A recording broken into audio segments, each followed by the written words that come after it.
Before we begin tonight's journey, I'd love to know where you are in the world and what time it is as you listen to this. Please take a moment to comment below and let me know your location and the time. It helps me feel connected to our global community of seekers, finding peace together across time zones and continents.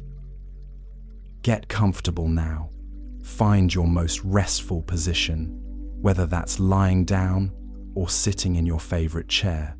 Let your body settle completely. There's nowhere else you need to be, nothing else you need to do. For the next few hours, you can simply listen and let these ancient words wash over you like gentle rain on still water. Tonight, we're going to journey together through the Dhammapada, the path of truth, spoken by the Buddha 25 centuries ago.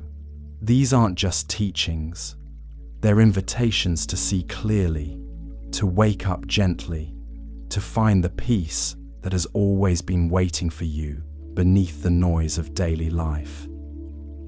The Buddha didn't speak these words in a lecture hall or write them in a book. He spoke them to people just like you, people who were tired, confused, searching for something real in a world that often feels overwhelming. Farmers and merchants, mothers and fathers, young people trying to figure out their lives, older people wondering what it all meant. These words have waited 2,500 years. They'll wait for you too. Listen straight through if that feels right, or return across many nights. There's no hurry, no pressure, no test at the end, just an invitation to rest in wisdom that has comforted countless hearts before yours. Let's begin where the Buddha always began, with the mind and what it creates. Picture yourself walking through a vast garden at twilight. The air is soft and warm, filled with the fragrance of jasmine and the gentle sound of water flowing somewhere nearby. As you walk deeper into this garden, you notice something remarkable. There are two distinct sections, separated by a low stone wall, covered in flowering vines. In the first section, everything grows wild and beautiful. Fruit trees heavy with ripe mangoes and figs, flowers of every color blooming in perfect harmony, butterflies dancing from blossom to blossom. The paths are clear and inviting, leading to peaceful groves where you could rest for hours. This garden feeds everyone who enters. Birds nest safely in its branches. Travelers find shade and sustenance. Children play among its flowers without fear. In the second section, the same soil, the same sunlight, the same rain, but something is different. The plants grow twisted and thorny. What should be fruit trees bear only bitter, inedible pods. The flowers are beautiful from a distance, but up close, they're sharp and poisonous. The paths wind in circles, leading nowhere. This garden chokes itself with its own growth, beautiful but barren, lush but lifeless. The Buddha said, "We are what we think. Everything we are arises with our thoughts. With our thoughts, we make the world. Not you will become what you think someday. Eventually, if you're good enough. No, you are what you think right now, in this moment. The thought creates the reality before the action even happens." The gardener of the first section plants seeds of kindness each morning, small words of encouragement, moments of patience when patience is difficult, helping hands extended without expectation of return, thoughts of gratitude for what is, rather than resentment for what isn't. By evening, these thoughts have grown into a day of peace, a life of meaning. The gardener of the second section plants different seeds: complaints about the weather, about other people, about circumstances beyond anyone's control, resentments nursed and tended like precious flowers, the sharp pleasure of being right, of proving others wrong, thoughts of scarcity, of not enough, of everyone else getting more than their share. By evening, these thoughts have grown into a day of suffering, a life of endless dissatisfaction. There was a woman who took the same bus to work every morning for 15 years. Same route, same stops, same faces. Every day, she would think, these people are so inconsiderate. Why can't they move faster? Why do they take up so much space? I shouldn't have to deal with this chaos. And every morning her jaw would tighten, her chest would constrict, her hands would clench around her coffee cup. She would arrive at work already exhausted from a battle no one else was fighting. One Tuesday morning, nothing special about it, she had a different thought. Just this: we're all trying to get somewhere. That's it. We're all trying to get somewhere. The bus was just as crowded. The delays were just as long. The same people made the same stops. But she arrived calm. Her colleague asked if she'd slept better the night before. She hadn't changed her circumstances. She'd changed the seed she planted in her mind that morning, and it grew into a different day entirely. The Buddha continued, "If you speak or act with a confused mind, suffering follows you, like the wheel of a cart follows the ox that pulls it.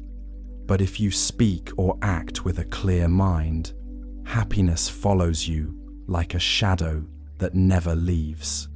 This isn't poetry, it's mechanics, cause and effect, as reliable as gravity, as predictable as sunrise. Someone insults you. Immediately, the mind offers its interpretation. He humiliated me. She wronged me. They defeated me.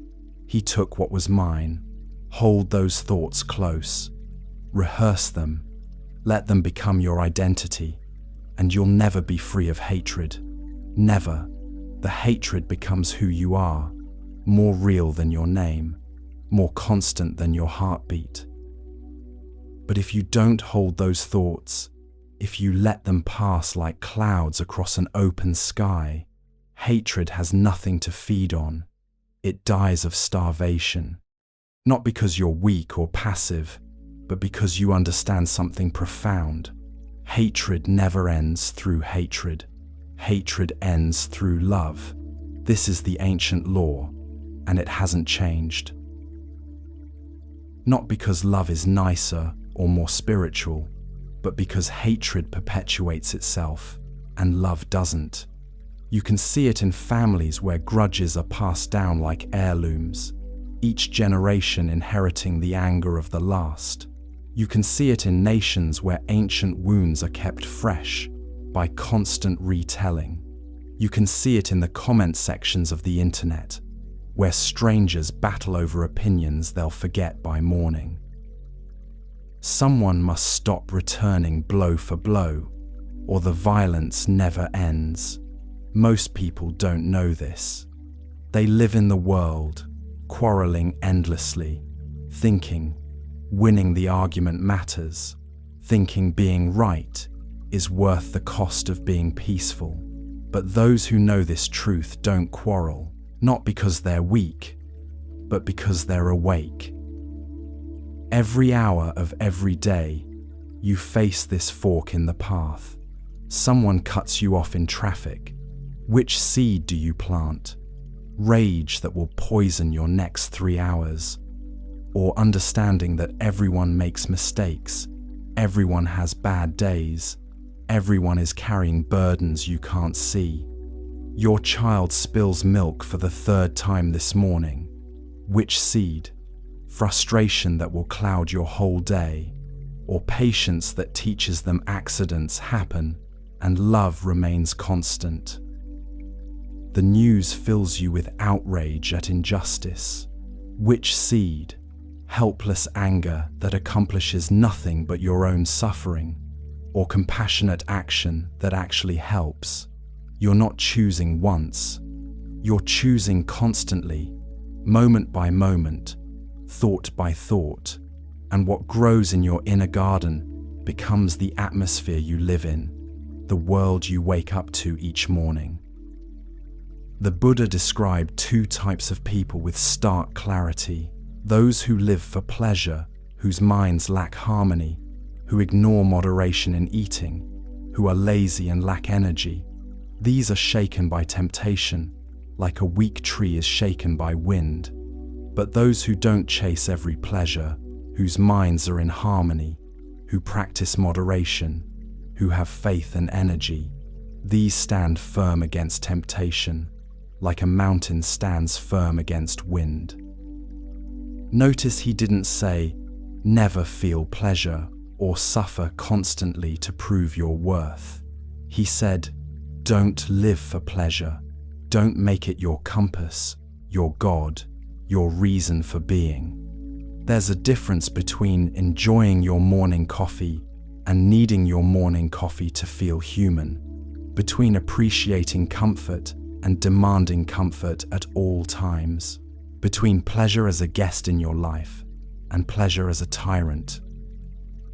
Some people wear robes that look holy but live with impure hearts, without self-control or truth. They're not worthy of the robes, the Buddha said. But those who are free from impurity, grounded in virtue, who live with self-control and truth, they are worthy. It's not about the costume. It's about the seed you're actually planting when no one's watching, when there's no audience to impress, when it's just you and your choices in the quiet moments that define everything. And once we see these two paths clearly, one that leads to suffering, one that leads away from it, the question becomes, how do we stay awake enough to choose? How do we remain conscious in a world designed to keep us unconscious? The Buddha called it vigilance, but not the vigilance of a security guard scanning for threats, not the hypervigilance of anxiety that exhausts itself looking for danger everywhere. More like the vigilance of a mother listening for her child's breath in the dark, attention without tension, presence without panic, love made manifest as awareness. Vigilance is the path to the deathless, he said. Carelessness is the path to death. The vigilant never die. The careless are already dead. Strong words. What did he mean? Think of it this way. How much of your life have you been actually present for? Really here? Experiencing it? Or were you somewhere else? Replaying yesterday, rehearsing tomorrow, numbing out with whatever was handy.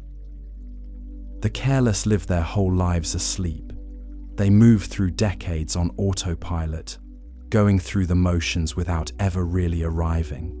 They eat without tasting, walk without feeling their feet on the ground, love without being present for the loving. And when death comes, they realize they were never really alive. They existed, but they didn't live. The vigilant are alive now, in this moment, which is the only moment that ever exists. They taste their food. They feel the air on their skin. They listen when people speak to them.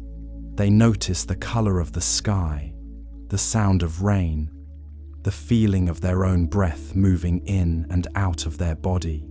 They are here for their own lives. The wise understand this, the Buddha taught. They rejoice in vigilance, delighting in the realm of the noble ones. They meditate with steady effort, persevering, and experience nirvana, the highest happiness, the supreme peace, not as a distant goal, but as a present reality available in each moment of clear seeing. It's 3 in the morning. The baby is crying again. A mother stands in the dark nursery, bone-tired, touched out, running on empty. She has a choice. She can think, I can't do this anymore. This is too hard. I'm failing. Other mothers don't struggle like this, and spiral into despair, making the difficult moment unbearable. Or she can think, this is hard right now. I'm here. We're both here. This moment will pass, and stay present with what is, finding in her presence the strength to meet what's needed. Same dark room, same crying baby, two completely different experiences. One drowning, one staying afloat. The difference isn't in the circumstances, it's in the quality of attention brought to the circumstances. Or the professional who's been working for 12 hours straight, deadline looming, emails multiplying faster than he can answer them. He can panic. I'm going to fail. I'm going to get fired. I'm not good enough, and lose what little focus he has left. Or he can pause, take one breath, and think, one thing at a time. What's the next right action? Vigilance isn't about never struggling. It's about being awake inside the struggle. The Buddha said, through effort, vigilance, discipline, and self-control, the wise one makes an island that no flood can overwhelm. The island metaphor is precise. When floods come, and they will come, you need high ground you've prepared in advance. You can't build an island in the middle of the storm. The practice is now, in the ordinary moments when nothing dramatic is happening. Wake up a little earlier, notice your breath, feel your feet on the ground, taste your food. Pay attention to the people you love when they're speaking to you. These small acts of presence build the island, stone by stone. Then, when grief hits, when panic comes, when the diagnosis arrives, you have somewhere to stand, not invulnerable, but not swept away. In the old stories, Indra became king of the gods through vigilance. Indra wasn't the strongest or the most talented. He was the most awake, the one who paid attention when others drifted. And that quality, simple, sustained awareness, lifted him above everyone else. What does that mean for you? It means the game isn't rigged toward the naturally gifted or the lucky. It's available to anyone willing to stay present. The gods praise vigilance, the Buddha said. They always condemn carelessness. The monk who delights in vigilance and fears carelessness advances like fire, burning through obstacles, both great and small. That image of fire is important. Not destructive fire, but purifying fire. The kind that burns away what doesn't serve you, leaving what's essential. The negligent will never reach awakening, the Buddha warned. They're close to nirvana already, if only they'd wake up to it. But what exactly are we watching? What requires this steady attention? The mind, always the mind. The Buddha described it a dozen different ways, trying to capture something essentially uncapturable. The mind is restless, hard to guard, hard to control. The wise one straightens it like a fletcher straightens an arrow. Like a fish pulled from water, thrashing on dry land, desperate to escape, so does the mind thrash when trying to escape the realm of death and craving. The mind moves formless and subtle, landing wherever it wants. Those who calm the mind find happiness. The Buddha said, calm it, not control it. Like calming a frightened animal, you don't shout at it or wrestle it into submission. You speak softly, you wait, you offer it safety until it settles on its own. There was a meditation student, maybe you know her, maybe you've been her, who sat down to meditate with the best intentions. She'd read the books, set up the cushion, downloaded the app. She was ready. She closed her eyes and tried to focus on her breath. Within seconds, her mind was making a grocery list. She noticed, brought it back. Now it was replaying an argument from 3 days ago, rewriting what she should have said. She noticed, brought it back. Now it was planning vacation, fantasizing about quitting her job, wondering if she'd left the stove on. After 10 minutes, she opened her eyes, frustrated. "My mind won't behave," she told her teacher. "I can't make it stay still." The teacher smiled. "You think the mind is supposed to obey you. That's like thinking the weather should obey you. The mind wanders. That's what minds do. Your job isn't to stop it from wandering. Your job is to notice when it wanders and gently bring it back." "How many times?" she asked. "As many times as it wanders," he said. 10,000 times if necessary. That's the practice. The Buddha taught. The mind is invisible, moving alone, incorporeal, dwelling in the cave of the heart. Those who subdue it are freed from the bonds of death. The cave of the heart. What a beautiful image. Your thoughts live there in darkness, mostly unseen, even by you, but they run your entire life. Someone whose mind is unsteady, who doesn't know the true teaching, whose confidence wavers, their wisdom never becomes complete. But one whose mind is not flooded by desire, not afflicted by hate, who has transcended both good and evil, for that one who is awake, there is no fear. Here's what the Buddha understood that changes everything. There's a gap between thought and action, a space, however tiny, where choice lives. The thought arises, "I want to yell at this person." In the gap, you can notice, "Oh, anger is here." You don't have to yell. The thought isn't the action. The thought arises, "I need another drink, another cookie, another hour of scrolling." In the gap, you can notice, "Oh, craving is here." You don't have to obey it. Guarding the mind means becoming aware of that gap and learning to live in it. Not suppressing thoughts, but seeing them clearly and choosing how to respond. Knowing this body is fragile as a clay pot, the Buddha said, make your mind like a fortress. Fight craving with wisdom's weapon. Guard what you've won and never rest. This body won't last long. Cast it aside. It will lie on the ground like a useless log. Whatever harm an enemy can do to an enemy, or a hater to another hater, far worse is the harm from a wrongly directed mind. But a well-directed mind does you more good than your mother, your father, or any other relative could ever do, because no one else can think for you. No one else can choose the seeds you plant. This work is yours alone. And this mind of ours creates everything, including the world we'll wake up to tomorrow. Think of actions as flowers.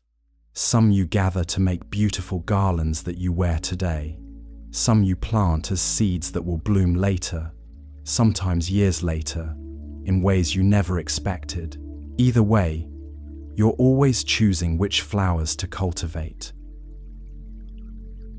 The Buddha asked, who will conquer this world and the world of the gods and the world of death? Who will find the Dhammapada, the well-taught path of truth, like someone skilled in flowers finds the most beautiful bloom? His answer, the student will, the disciple on the path, the one who practices, not the master who's already arrived, but the one still learning, still trying, still showing up. That means you, if you choose it, right now, exactly as you are. The student will conquer this world and the world of the gods and death. The student will find the well-taught Dhammapada, like one skilled in flowers, finds the most beautiful one. Then the Buddha offered an image both beautiful and stark. Knowing this body is like foam, understanding its mirage-like nature, breaking off the flowery arrows of craving, one goes unseen by the king of death. Foam on water looks substantial, but touch it and it dissolves. A mirage appears real from a distance, but walk toward it and there's nothing there. That's this body, this life. Everything we think is solid and permanent. Death sweeps away the one who gathers only the flowers of sensual pleasure, their mind distracted, like a flood sweeps away a sleeping village. How many people live this way, chasing the next pleasure, the next comfort, the next distraction, and then they're gone, having never woken up to what was actually here. Death overcomes one still longing for more, their desires unsatisfied, gathering only pleasures. But there's another way. Watch how a bee takes nectar from a flower without harming the flower's beauty or fragrance, just takes what it needs and moves on. This is how a sage moves through the world. You can enjoy things without clinging to them. You can participate in the world without being enslaved by it. The flower remains beautiful. You remain free. Don't spend time thinking about what others have done or failed to do, the Buddha said. Think about what you yourself have done or failed to do. This cuts through so much suffering. The endless scorekeeping. Who's better? Who's worse? Who got away with what? None of it matters. Your life is your life. Your actions are your responsibility. That's the whole field of play. Like a beautiful flower with color but no fragrance are the fine words of one who doesn't act on them. But like a beautiful flower with both color and fragrance are the fine words of one who does act on them. It's not about talking beautifully about compassion while being cruel. Not about posting inspirational quotes while treating people terribly. The words and the actions must match, or the words are just noise. Just as someone can make many garlands from a heap of flowers, the Buddha said, so you can do much good in this life you've been given. One action at a time. One word, one thought. The garland grows. The fragrance of flowers doesn't travel against the wind. Not sandalwood, not jasmine, not any flower, but the fragrance of the good travels everywhere, even against the wind. Your reputation might not reach everywhere. Your name might be forgotten, but the actual effect of your kindness, the real impact of your presence, spreads in ways you'll never see or measure. A small kindness to a stranger who then treats their family better, who then are gentler with their students, who then grow up to be different people. The ripples go on and on, against every wind. Better than the scent of sandalwood or jasmine, better than the scent of lotus, better than all of these is the scent of virtue. Faint is the scent of sandalwood and jasmine, but the scent of the virtuous rises to the gods, supreme among scents. Death cannot find the path of those rich in virtue who live in vigilance, freed by perfect knowledge.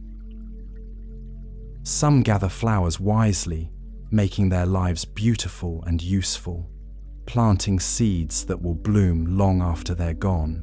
Others chase pleasures that wither in their hands, scattering petals that blow away before morning. Let's be honest, we've all been the fool. Not sometimes, often, maybe even this morning. The Buddha wasn't pointing at other people when he talked about foolishness. He was describing a condition we all know intimately, the fog of not seeing clearly, of stumbling through life half asleep, convinced we understand when we don't. Long is the night for the sleepless, he said. Long is the road for the weary. Long is the cycle of birth and death for fools who don't know the true teaching. Think about a night you couldn't sleep. Maybe worry kept you up, or pain, or the neighbor's party. 3 in the morning feels like it will never end. 4 in the morning stretches into eternity. That's what the Buddha meant by a long night. Time becomes torture when you're trapped in it. The fool's whole life is like that. Everything takes longer, hurts more, leads nowhere. Not because the universe is punishing them, but because they keep walking in circles, convinced each circle is progress.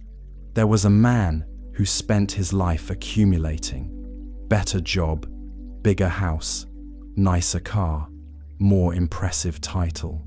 He had a detailed mental list of everything he owned and everything he was owed. One day, sitting in his expensive office, he had a thought that stopped him cold. I don't own any of this. It owns me. The house he was so proud of. He worked 60-hour weeks to pay for it and barely spent time there. The title on his business card, it consumed his health and his relationships. His children, he thought of them as his, but they were growing up with or without his attention. And then the deeper realization, he didn't even own himself. His thoughts ran him. His habits controlled him. His fears decided everything. He was a passenger in his own life, convinced he was driving. The Buddha said, "These are my sons. This is my wealth." Thus the fool worries. But he doesn't even own himself. How can he own sons or wealth? The sting of that teaching isn't cruelty, it's precision. We spend our lives anxious about things we can't actually possess. People, objects, outcomes, time itself. And in that anxiety, we miss what's actually here. If a fool recognizes his foolishness, the Buddha taught, he is wise, at least to that extent. But a fool who thinks himself wise, that fool is truly a fool. Here's the paradox. The moment you realize you don't know becomes the beginning of wisdom. The moment you're certain you know becomes the reinforcement of foolishness. Even if a fool lives with a wise person their whole life, they don't understand the teaching any more than a spoon understands the taste of soup. That image is so specific. The spoon sits in the soup. The spoon delivers the soup. The spoon is essential to the soup-eating process, but the spoon never tastes it, never knows what it's carrying. You can be surrounded by wisdom, books, teachers, opportunities, and still understand nothing if you're not actually paying attention, if you're just going through the motions, if you think you already know. The fool who imagines he is wise lives with himself as his own enemy. The Buddha said, always doing harmful things that eventually bear bitter fruit. Watch how that works. Someone lies because it's easier than telling the truth. The lie works, so they lie again. Small lies become bigger lies. Eventually, the whole structure of their life rests on fabrication, and they can't remember what's real anymore. Or someone uses anger as a weapon because it gets results. People back down when you rage. It feels like power until everyone who loves you learns to stay away, and you're powerful and alone. An action isn't good. The Buddha said, if you have to regret it afterward, if its fruit is tears and remorse.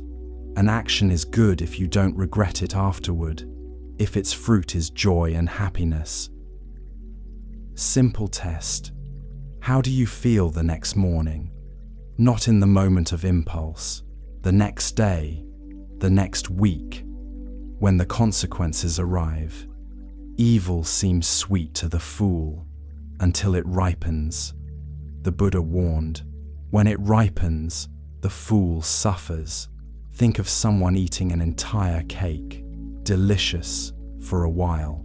Then the stomachache comes, then the shame, then the pattern repeats, because the lesson wasn't learned. Month after month, a fool might eat only a blade of grass. Their merit wouldn't equal 1/16 of one who understands the truth, the Buddha said. Harsh, but he's making a point about effectiveness, not value. You can suffer elaborately, perform extreme austerities, make dramatic gestures, and still be walking in circles if you don't actually understand what you're doing or why. A harmful action doesn't immediately bear fruit, the Buddha taught. Like milk doesn't curdle instantly, it follows the fool, burning like a fire covered with ashes. That's the dangerous part. The delay between action and consequence. Do something harmful, and nothing bad happens right away. So you think you got away with it. You do it again. Still nothing. The fire is burning underneath the whole time, invisible until suddenly everything's ablaze, and you can't remember how it started. The Buddha described the fool's relationship with knowledge almost tenderly. Whatever knowledge a fool acquires, it only harms him, destroying whatever good qualities he has, splitting his head open. Meaning, a fool uses knowledge as a weapon against himself, gets just enough information to be dangerous, just enough skill to create bigger problems, just enough confidence to make catastrophic decisions. The fool suffers not knowing, suffers in the wanting, the grasping, the endless search for something to fill the emptiness that can't be filled from outside. The wise see differently. Wisdom isn't complicated, it's seeing what's actually there instead of what you wish was there or fear might be there or remember being there once. Just what is. Even if a perceptive person lives with a wise one for only a moment, the Buddha said, they quickly understand the teaching like the tongue knows the taste of soup. The tongue doesn't need convincing. It doesn't need to study the soup's recipe or history. It just tastes. Direct experience, immediate knowing. That's wisdom. Not accumulated information, but clear perception. There was a young woman struggling with a decision about whether to leave a relationship. She'd been agonizing for months, making lists, asking friends, reading articles, going in circles. Every conversation ended the same way. I just don't know what to do. She met someone older, someone who'd lived through some things, described the whole situation. The good parts, the painful parts, the confusion. Waited for advice. The older woman was quiet for a moment, then asked, when you wake up in the morning, before your mind starts explaining and justifying, what does your body know? The young woman started to answer, then stopped, started again, stopped again. Then she began to cry because her body had been telling her the answer for months, and she'd been talking herself out of listening to it. That's the difference.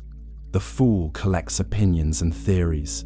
The wise one sees what's actually happening.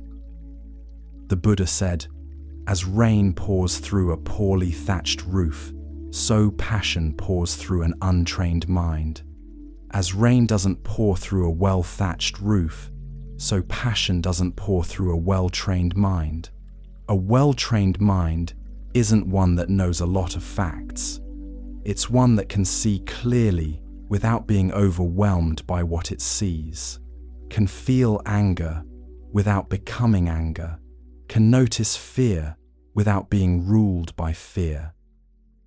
The wise person is unshaken by praise or blame, the Buddha taught, like a solid rock is unshaken by the wind, not because they don't care what people think, but because they know who they are, regardless of what people think.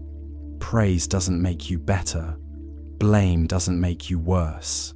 You're just what you are, doing what you're doing, learning as you go. Like a deep, clear, calm lake, the wise become serene when they hear the teaching. Notice, they become serene, not because they were already perfect, but because they heard something true and let it settle into them like rain into earth. Good people give up attachment to everything, the Buddha said. They don't chatter about what they crave. Touched by happiness or pain, they remain even. That doesn't mean not feeling. It means not being tossed around by every feeling like a leaf in wind. You can feel grief without drowning in it. You can feel joy without clinging to it desperately, terrified it will leave. The wise don't seek children, wealth, or power for themselves or others, the Buddha taught.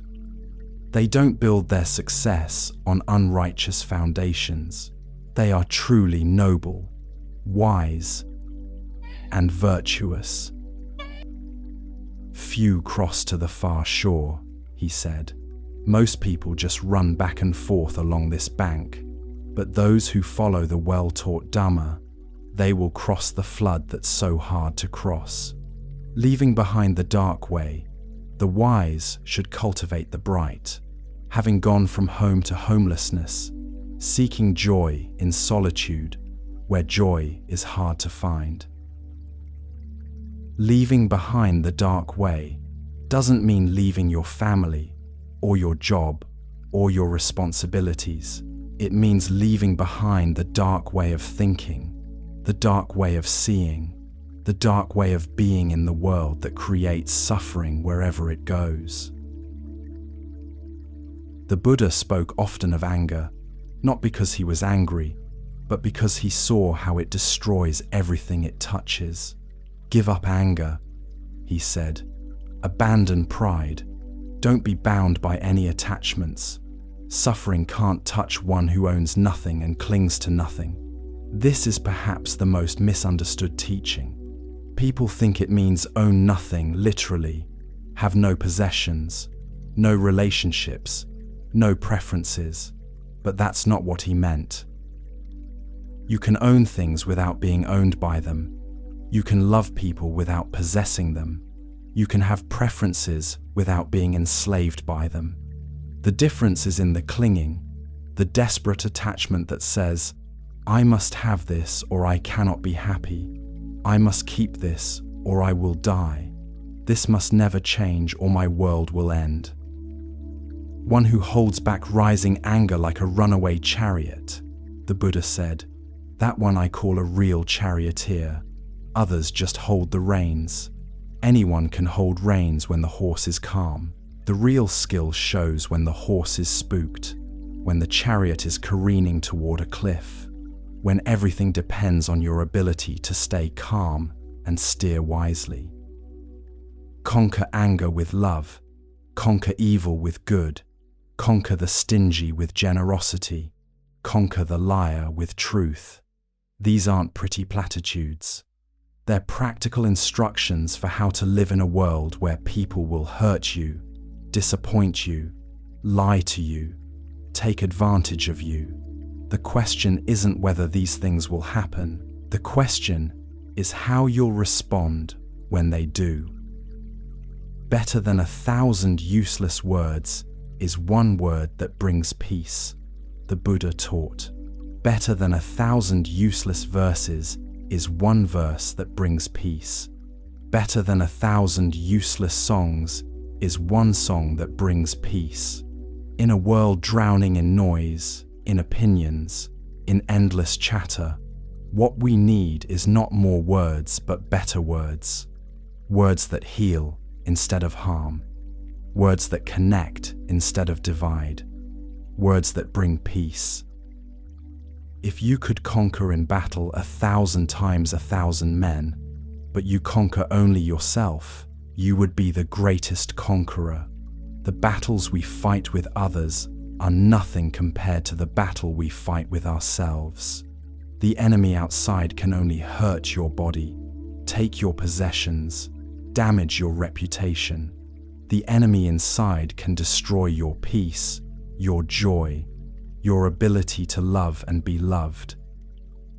Neither mother, father, nor any other relative can do you as much good as your own well-directed mind, because no one else lives inside your head.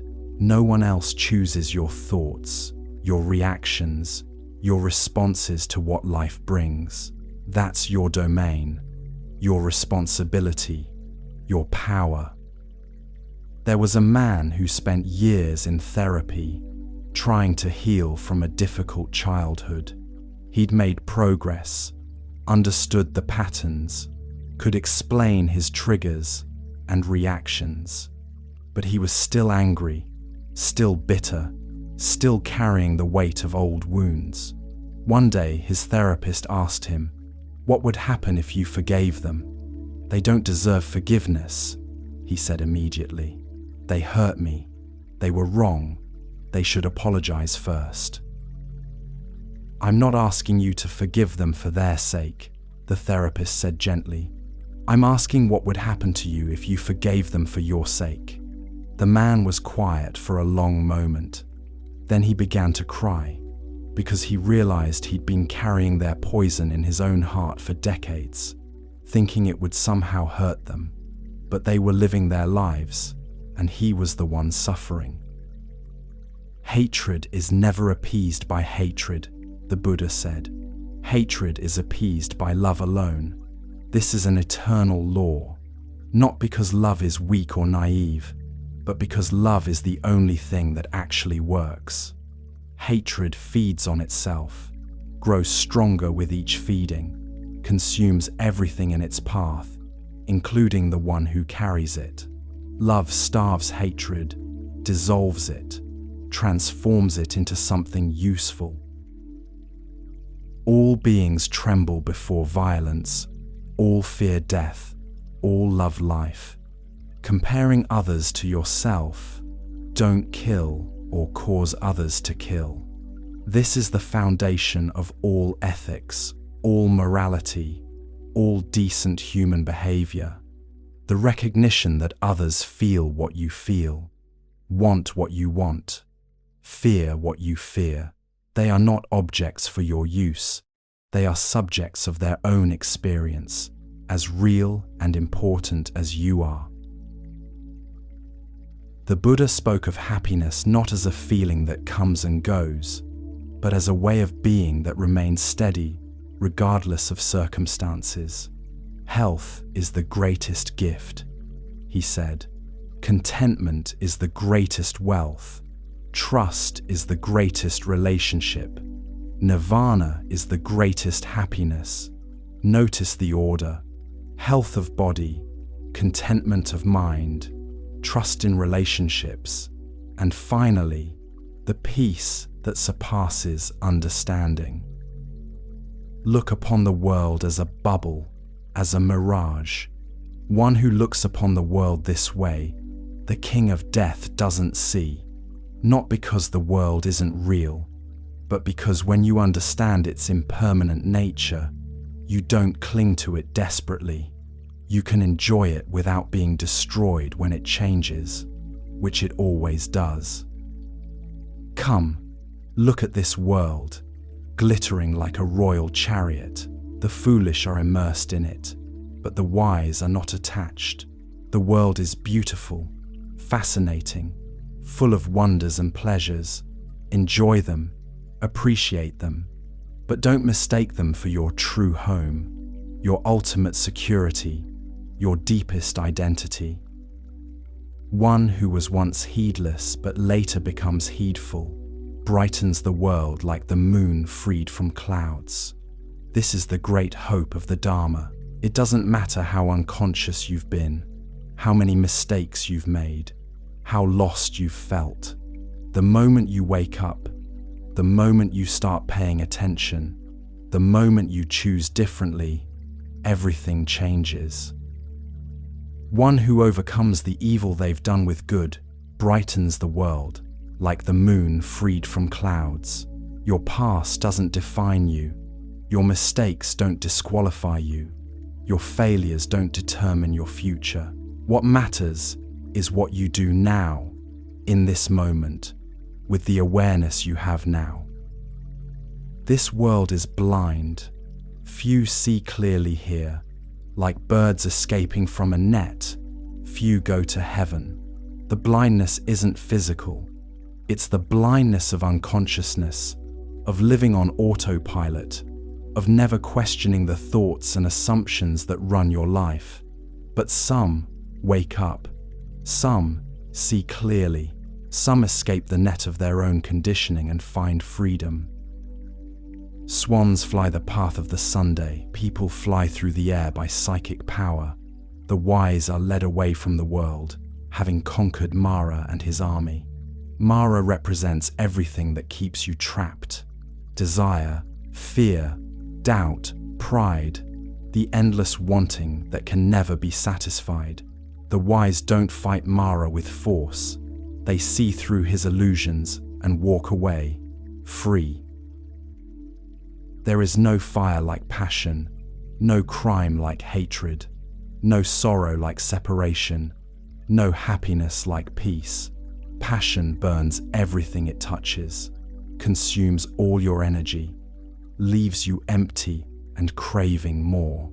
Hatred poisons everything, including the one who carries it. Separation from what you love brings the deepest sorrow, but peace, true peace, is happiness that doesn't depend on getting what you want or avoiding what you don't want. As we near the end of our journey through these ancient teachings, let us rest in the Buddha's final words about the path itself. Of all paths, the Eightfold Path is the best. Of all truths, the Four Noble Truths are the best. Of all things, detachment is the best. Of all people, the one who sees clearly is the best. The Eightfold Path: right understanding, right intention, right speech, right action, right livelihood, right effort, right mindfulness, right concentration. Not rules to follow perfectly, but directions to walk toward. Not destinations to reach, but ways of traveling that make the journey itself peaceful. The Four Noble Truths: life contains suffering. Suffering has a cause. Suffering can end. There is a path to the end of suffering. Simple, clear, practical. Not philosophical abstractions, but observations about how life actually works and what you can do about it. All conditioned things are impermanent, the Buddha said with his final breath. Work out your salvation with diligence. Everything changes. Everything passes. Everything you're clinging to will eventually be gone. But in that impermanence lies your freedom. You don't have to carry your mistakes forever. You don't have to be trapped by your past. You don't have to remain who you've always been. Be islands unto yourselves. Be your own refuge. Seek no external refuge. Hold fast to the truth as a lamp. Hold fast to the truth as a refuge. The truth isn't out there somewhere, waiting to be discovered by experts or revealed by authorities. The truth is here, in your own experience, in your own heart, in your own capacity to see clearly what is actually happening. Those who, while I am alive or after I am gone, are islands unto themselves, refuges unto themselves, seeking no external refuge, but holding fast to the truth as their lamp and refuge, they will reach the highest goal, The highest goal isn't some distant heaven or future enlightenment. It's the peace available right now when you stop running from yourself and start paying attention to what's actually here. And so we come to the end of this ancient path of wisdom, these words that have waited 2,500 years for you to hear them. But really, this isn't an end at all. It's a beginning. Every moment is a chance to choose again, to plant a different seed, to walk a different path, to see with clearer eyes.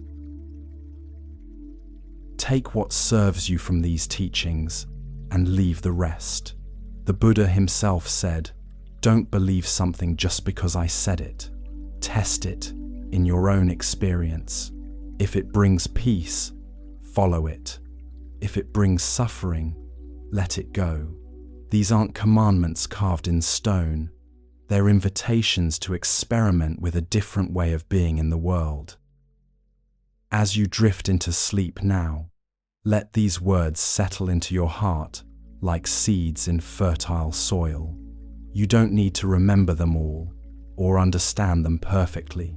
Just let them be present with you, working in ways you may never fully comprehend, bringing peace in ways you may never fully see. Tomorrow you'll wake up to the same world, the same challenges, the same people who sometimes frustrate you and sometimes delight you. But you might find yourself responding a little differently, a little more patiently, a little more kindly, a little more awake, and that small difference will make all the difference. The path of truth isn't walked once and completed. It's walked step by step, moment by moment, choice by choice, for as long as you're alive, and every step you take toward greater awareness, greater compassion, greater peace, makes the world a little brighter for everyone. Rest now in the knowledge that you are exactly where you need to be, learning exactly what you need to learn, becoming exactly who you're meant to become. The Buddha's final gift to you is this: you already have everything you need. The peace you're seeking isn't somewhere else. It's here, in this moment, in this breath, in this very ordinary, very sacred, very precious life you're living. Before you drift completely into sleep, if these words have brought you any peace tonight, I'd be grateful if you'd share this video with someone who might need to hear them. And please, subscribe to our channel and ring the notification bell so you never miss our latest journeys into wisdom and peace. Your support helps us continue creating these peaceful spaces for our global community of seekers. Sleep well, dear friend. Sleep in the peace of the Dharma, in the wisdom of the ages, in the love that connects all beings. May your dreams be gentle, your rest be deep, and your awakening be filled with the light of understanding. Good night, and may all beings be happy, may all beings be peaceful, may all beings be free. But let us not end here. Let us journey deeper into the heart of these teachings, exploring the landscapes of wisdom that the Buddha painted with his words. Imagine now that you are walking along an ancient path, worn smooth by countless feet over thousands of years. This is the path that leads from suffering to peace, from confusion to clarity, from bondage to freedom. As you walk, you notice that the path winds through many different terrains. Sometimes it leads through dark valleys, where the shadows of old pain and regret seem to reach out toward you. Sometimes it climbs steep mountains where the air is thin, and each step requires effort and determination. Sometimes it crosses rushing rivers where the current of emotion threatens to sweep you away. And sometimes it opens onto vast meadows where peace stretches as far as the eye can see. The Buddha walked this path before you, and he left markers along the way, not signs telling you what to think, but gentle reminders of what to notice. "Look here," one marker says, "at how attachment creates suffering. Notice there," says another, "how letting go brings relief. See how," whispers a third, "the mind creates its own prison and holds its own key." Along this path, you encounter other travelers. Some are just beginning their journey, full of enthusiasm, but not yet understanding how long and winding the road can be. Others have been walking for years, their faces weathered by experience, but softened by wisdom. Some sit by the side of the path, resting, sharing stories of what they've learned. Others walk in silence, their presence itself a teaching about the peace that comes from inner stillness. You meet a woman who tells you about the day she realized she had been carrying a heavy pack for years without ever looking inside to see what she was carrying. When she finally opened it, she found it full of old grievances, ancient hurts, and fears about things that had never happened. "I thought I needed all of this," she says with a gentle laugh. "I thought it was protecting me somehow. But when I started taking things out one by one, examining them in the light, I realized most of it was just old garbage I'd been too afraid to throw away." You meet a man who spent decades climbing what he thought was the mountain of success, only to discover when he reached the top that he'd been climbing the wrong mountain entirely. "I kept thinking the view would be better from higher up," he says, gazing out at the peaceful valley below. "I kept thinking I'd be happier when I got to the next level. But the view I was looking for was right here all along. I just had to stop climbing long enough to see it." You meet a young person who asks you, "How do you know if you're on the right path?" And before you can answer, an older traveler nearby says softly, "The right path is the one that leads to less suffering for yourself and others. The right path is the one where you become more kind, not more clever, more peaceful, not more powerful, more awake, not more accomplished." As you continue walking, you begin to understand that this path is not really a path at all, but a way of walking. It's not a destination you reach, but a manner of traveling. You can walk the same road with anxiety and arrive exhausted, or walk it with presence and arrive refreshed. You can walk it with resentment and see only obstacles, or walk it with gratitude and see only gifts. The Buddha taught that there are 4 kinds of people in the world: those who go from darkness to darkness, making their lives and the lives of others more difficult with each passing day; those who go from light to darkness, starting with advantages, but squandering them through poor choices; those who go from darkness to light, beginning in difficult circumstances but gradually creating more peace and happiness through wisdom and effort; and those who go from light to light, blessed with good conditions, and using them to create even more good for themselves and others. The beautiful truth is that regardless of where you start, you can choose which direction you're moving. Every moment offers you the choice between darkness and light, between wisdom and foolishness, between love and fear. The person who was cruel yesterday can choose kindness today. The person who was anxious this morning can choose peace this afternoon. The person who felt lost last year can choose direction right now. There was a teacher who asked her students to bring a clear glass of water to class. When they had all gathered, she held up her glass and asked, "What do you see?" "Water," they replied. Then she added a drop of red food coloring to the water.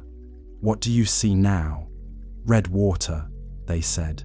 Then she added a drop of blue, purple water, then yellow, brown water. The water became muddier with each addition. "This is what happens to your mind," she said, "when you keep adding thoughts, opinions, judgments, worries, plans, regrets. Each one seems small, but together they cloud your natural clarity." Then she poured out the muddy water and refilled the glass with clear water. This is what meditation does. It doesn't add anything to your mind. It clears away what doesn't belong there, revealing the clarity that was always present. The Buddha spoke of this clarity as our natural state. We are not broken beings who need to be fixed. We are not empty vessels that need to be filled. We are not darkness that needs to be illuminated from outside. We are light that has been covered by clouds, water that has been muddied by debris, space that has been cluttered with unnecessary things. Just as the great ocean has one taste, the taste of salt, the Buddha said, so this teaching has one taste, the taste of freedom. Every story he told, every instruction he gave, every question he answered, all pointed toward the same thing: liberation from the suffering we create for ourselves through our own misunderstanding. He told the story of a man who was shot with an arrow. When the doctor came to help him, the man refused treatment until he knew who had shot the arrow, what kind of wood it was made from, what type of feathers were used for the fletching, and what the shooter's motivation had been. This man would die, the Buddha said, before getting answers to all his questions. Sometimes we need to pull out the arrow first and ask questions later. The arrow of suffering is in all of us. We can spend lifetimes analyzing why it's there, who put it there, whether we deserve it, whether it's fair. Or we can learn the simple, practical steps to remove it and heal the wound. The Buddha's teaching is medicine, not philosophy. It's designed to work, not to impress. "I teach only two things," he said: suffering and the end of suffering. Everything else is commentary. Every story, every metaphor, every instruction is aimed at helping you recognize the suffering you're creating for yourself and showing you how to stop creating it. Imagine you're in a dark room, stumbling around, bumping into furniture, stubbing your toes, growing more and more frustrated. You could spend hours analyzing why the room is dark, who turned off the lights, whether you deserve to be in darkness, or you could simply reach for the light switch. The Buddha's teaching is the light switch. Simple, practical, effective. But here's what makes it challenging. We've become so accustomed to the darkness that we're afraid of the light. We've been stumbling around for so long that we think stumbling is normal. We've been suffering for so long that we think suffering is just part of life, unavoidable, maybe even noble. The Buddha taught that there are two kinds of suffering. The first kind is like being shot with an arrow. It hurts, but it's a clean pain with a clear cause. This is the suffering that comes from being human: illness, aging, loss, disappointment. We can't avoid this completely, but we can learn to meet it with grace. The second kind of suffering is like shooting yourself with a second arrow while the first one is still in you.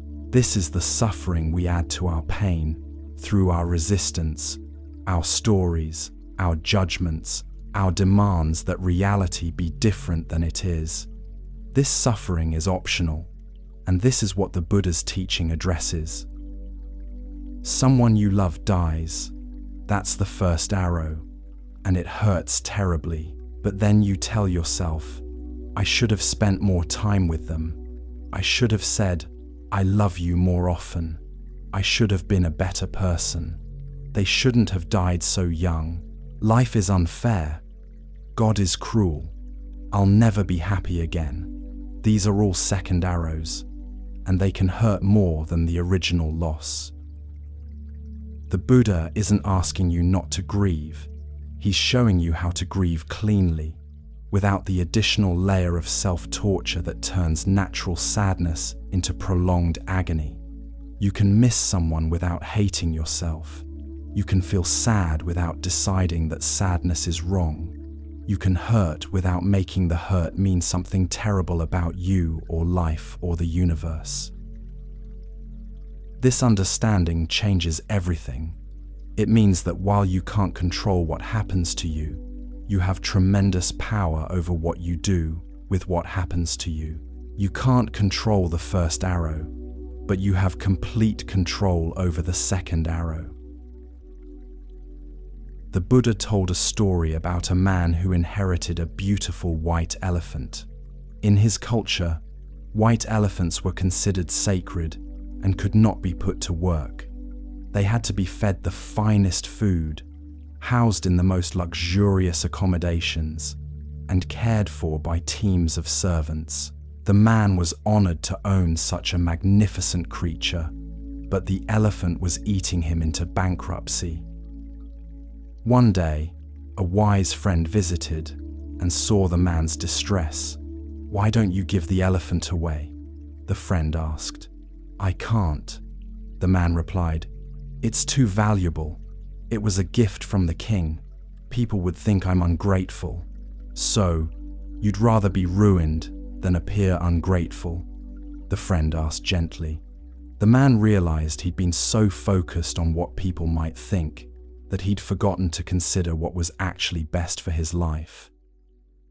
How many white elephants are you keeping in your life? Relationships that drain you, but that you maintain because you think you should. Jobs that make you miserable, but that you keep because they look good on paper. Habits that harm you, but that you continue because they're familiar. Beliefs that limit you, but that you hold on to because they were given to you by people you love. The Buddha taught that everything you own also owns you. Every possession requires care, attention, energy. Every relationship demands time and emotional investment. Every commitment limits your freedom to make other choices. This doesn't mean you should own nothing and commit to nothing. It means you should choose consciously, keeping only what truly serves your highest good and the good of others. A wise person is not harmed by prosperity, the Buddha said, and a wise person is not harmed by adversity, because a wise person understands that both prosperity and adversity are temporary conditions, not permanent identities. You are not your circumstances.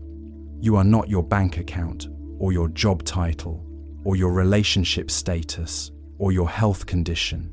You are the awareness that experiences all of these things, but you are not defined by any of them. There was a successful businessman who lost everything in an economic downturn. His company failed, his house was foreclosed, his friends disappeared. He sat in his empty apartment, surrounded by boxes, and felt like his life was over. Then, he remembered something his grandmother had told him years earlier. You are not what you have. You are not what you do. You are not even what others think of you. You are what you choose to do next. In that moment, he realized that while he had lost his possessions, his status, and his security, he hadn't lost his capacity to choose. He could choose to be bitter or to be grateful for the lessons. He could choose to blame others or to take responsibility for his part. He could choose to give up or to begin again. The external circumstances had changed dramatically, but his essential freedom remained intact. The greatest gift you can give another person, the Buddha taught, is your own happiness, not because happiness is selfish, but because unhappy people spread unhappiness wherever they go, and happy people spread happiness.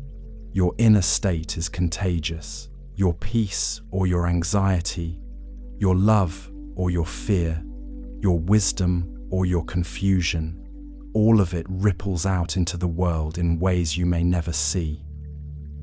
Think of the people who have most influenced your life. Chances are, they weren't the ones who gave you the most advice or the most money or the most opportunities. They were the ones who embodied something you wanted to embody. Their presence itself was a teaching. Their way of being in the world showed you what was possible. The Buddha spoke of this as teaching by example. You don't have to preach to anyone, or convert anyone, or convince anyone of anything. You just have to live in a way that demonstrates the peace and happiness that come from following the path of wisdom. Your life becomes your message. Your presence becomes your gift to the world.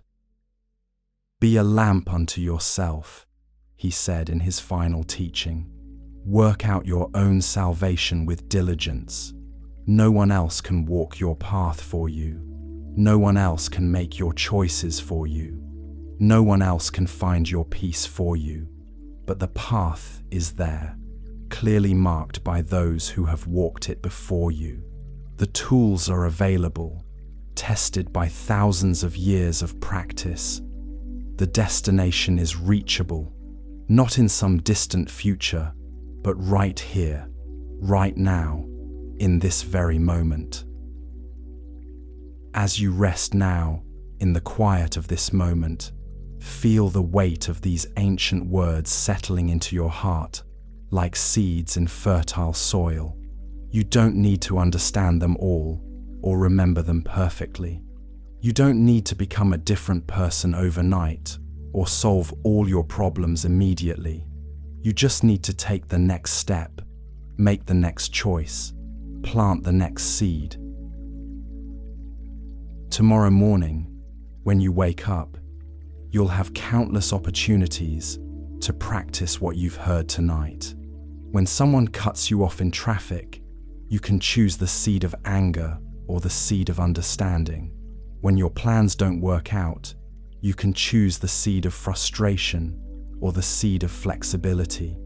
When someone criticizes you, you can choose the seed of defensiveness or the seed of curiosity about what you might learn.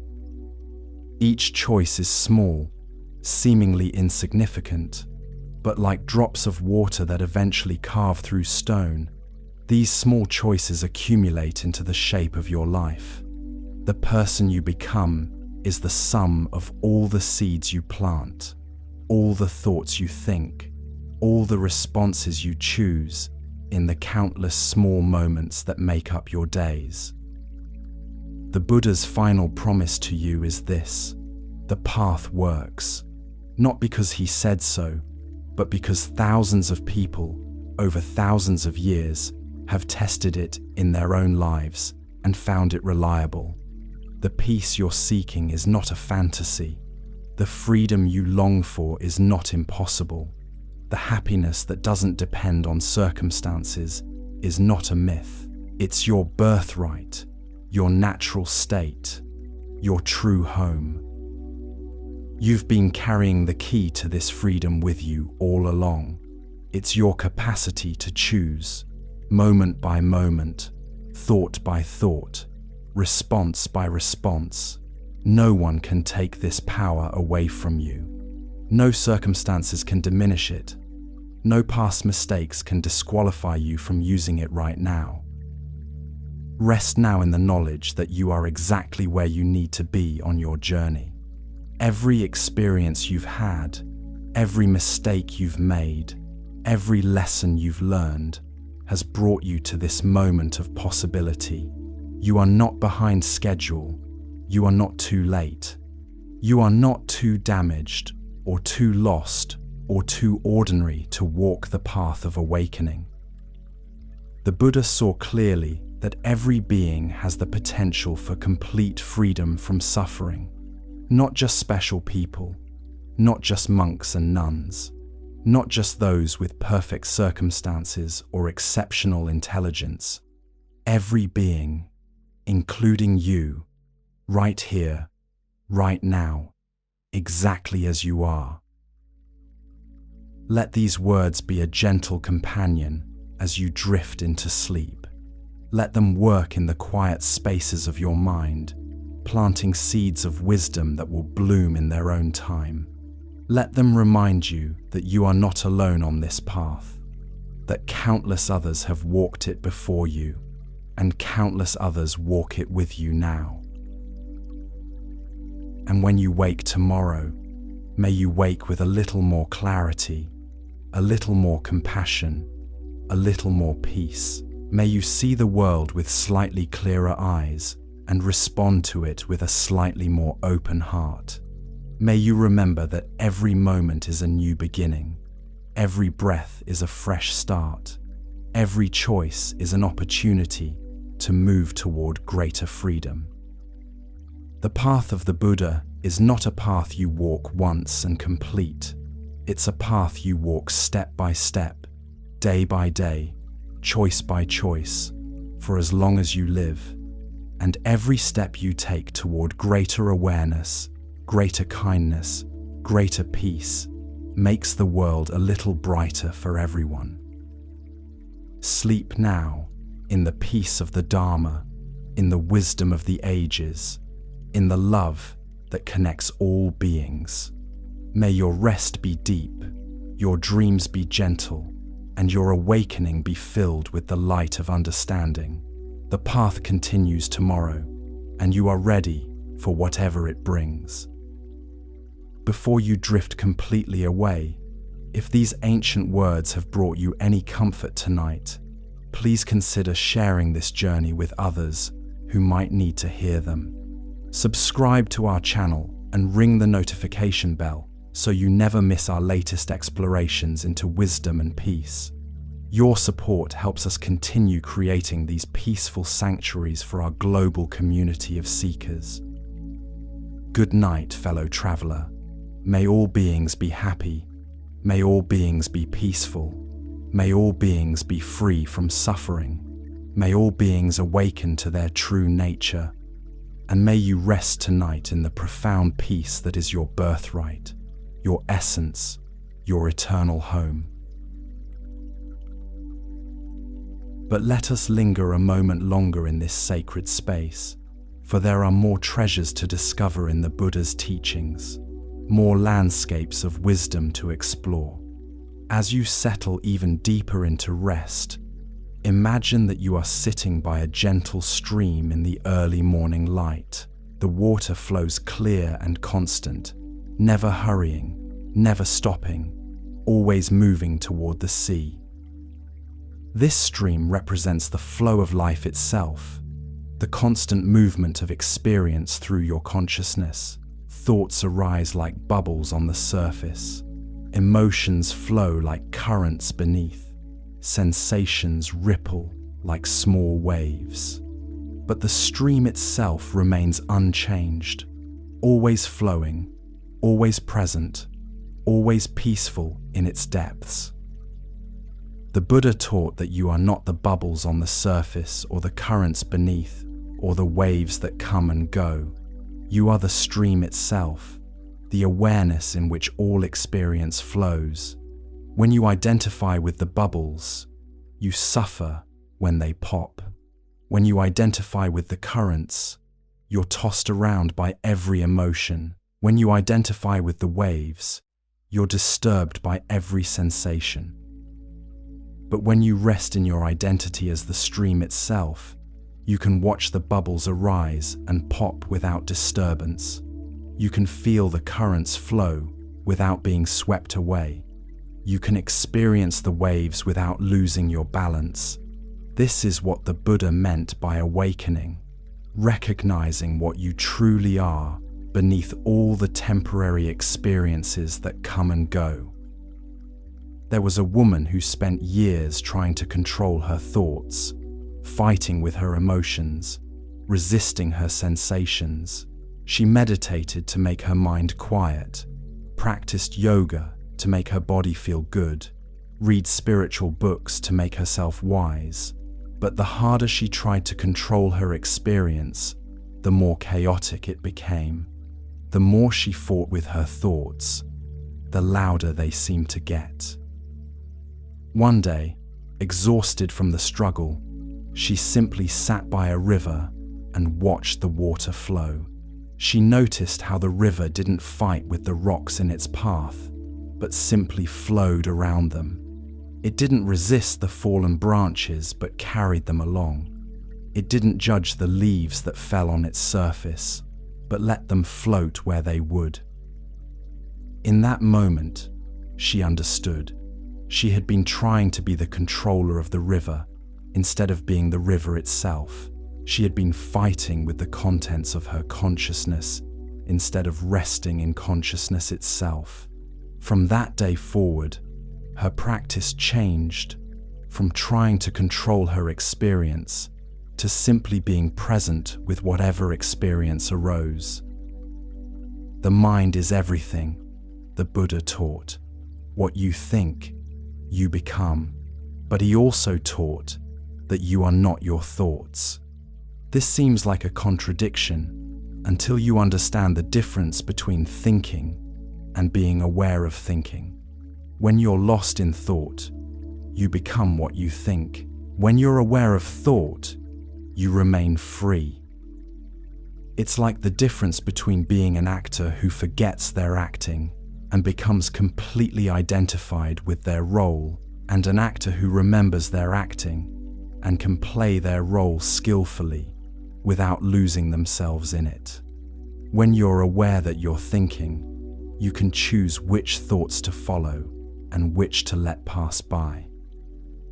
The Buddha compared the untrained mind to a monkey swinging from branch to branch, never still, always grasping for the next thing.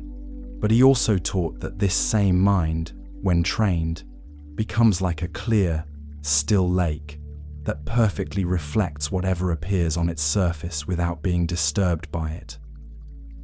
The training isn't about stopping the monkey mind or making it behave differently. It's about recognizing that you are not the monkey. You are the space in which the monkey swings. You are the awareness that watches the monkey's antics with compassion and humor, knowing that this too will pass. All formations are impermanent, the Buddha said. All formations are suffering. All formations are without self. Everything that arises in your experience, whether pleasant or unpleasant, whether you like it or not, is temporary. It comes, it stays, for a while, and it goes. Fighting with this natural flow is what creates suffering. But there's something in you that doesn't come and go, something that remains constant through all the changes. This is what the Buddha called your true nature, your Buddha nature, the part of you that is already awake, already free, already at peace. You don't have to create this, or earn this, or achieve this. You just have to recognize it. Imagine that you've been living in a house for years, but you've only been using the basement. It's dark and cramped down there, and you've been struggling to make it comfortable, rearranging the furniture, painting the walls, trying to get more light. Then one day, you discover a staircase you never noticed before. You climb up and find that there are many floors above, each one brighter and more spacious than the last. This is what awakening is like. You don't become someone different. You discover who you've always been. You don't gain something new. You recognize what was always there. You don't go somewhere else. You realize where you've always been. The Buddha's teaching is like a map of this house, showing you where the staircases are, which rooms are worth exploring, and how to navigate from the basement to the upper floors. But the house is yours. It always has been. You just forgot how big it was. Look within. the Buddha said. You are the Buddha, not you will become the Buddha someday if you practice hard enough. Not you have Buddha potential that might be realized under the right conditions. You are the Buddha, right now, in this moment, exactly as you are. The only thing obscuring this truth is your belief that it's not true. This is the most radical teaching in all of spirituality. You are already what you're seeking to become. The peace you're looking for is the peace you already are. The love you're longing for is the love you already embody. The freedom you're working toward is the freedom you already possess. But if this is true, why don't you feel it? Why does life still feel difficult sometimes? Why do you still get angry, afraid, sad, confused? Because you've been conditioned to look for yourself in the wrong places. You've been taught to find your identity in your thoughts, your emotions, your roles, your achievements, your relationships, your possessions. It's like looking for your glasses while you're wearing them. The more frantically you search, the more convinced you become that they're lost. But they're right there on your face, enabling you to see everything you're looking at. You are what you're looking for, and you're looking with what you're looking for. The Buddha's method is simple. Stop looking and start seeing. Stop searching and start recognizing. Stop becoming and start being. The peace you seek is not a future attainment but a present reality. The love you long for is not something to be gained but something to be uncovered. The freedom you desire is not a destination to reach but a truth to remember. Cease to do evil. Learn to do good. Purify your mind, the Buddha taught. This is the teaching of all the Buddhas. Simple words, but they contain the entire path. Cease to do evil. Stop creating suffering for yourself and others. Learn to do good. Cultivate actions that bring peace and happiness. Purify your mind. See clearly what is true and what is illusion. But how do you know what is evil and what is good?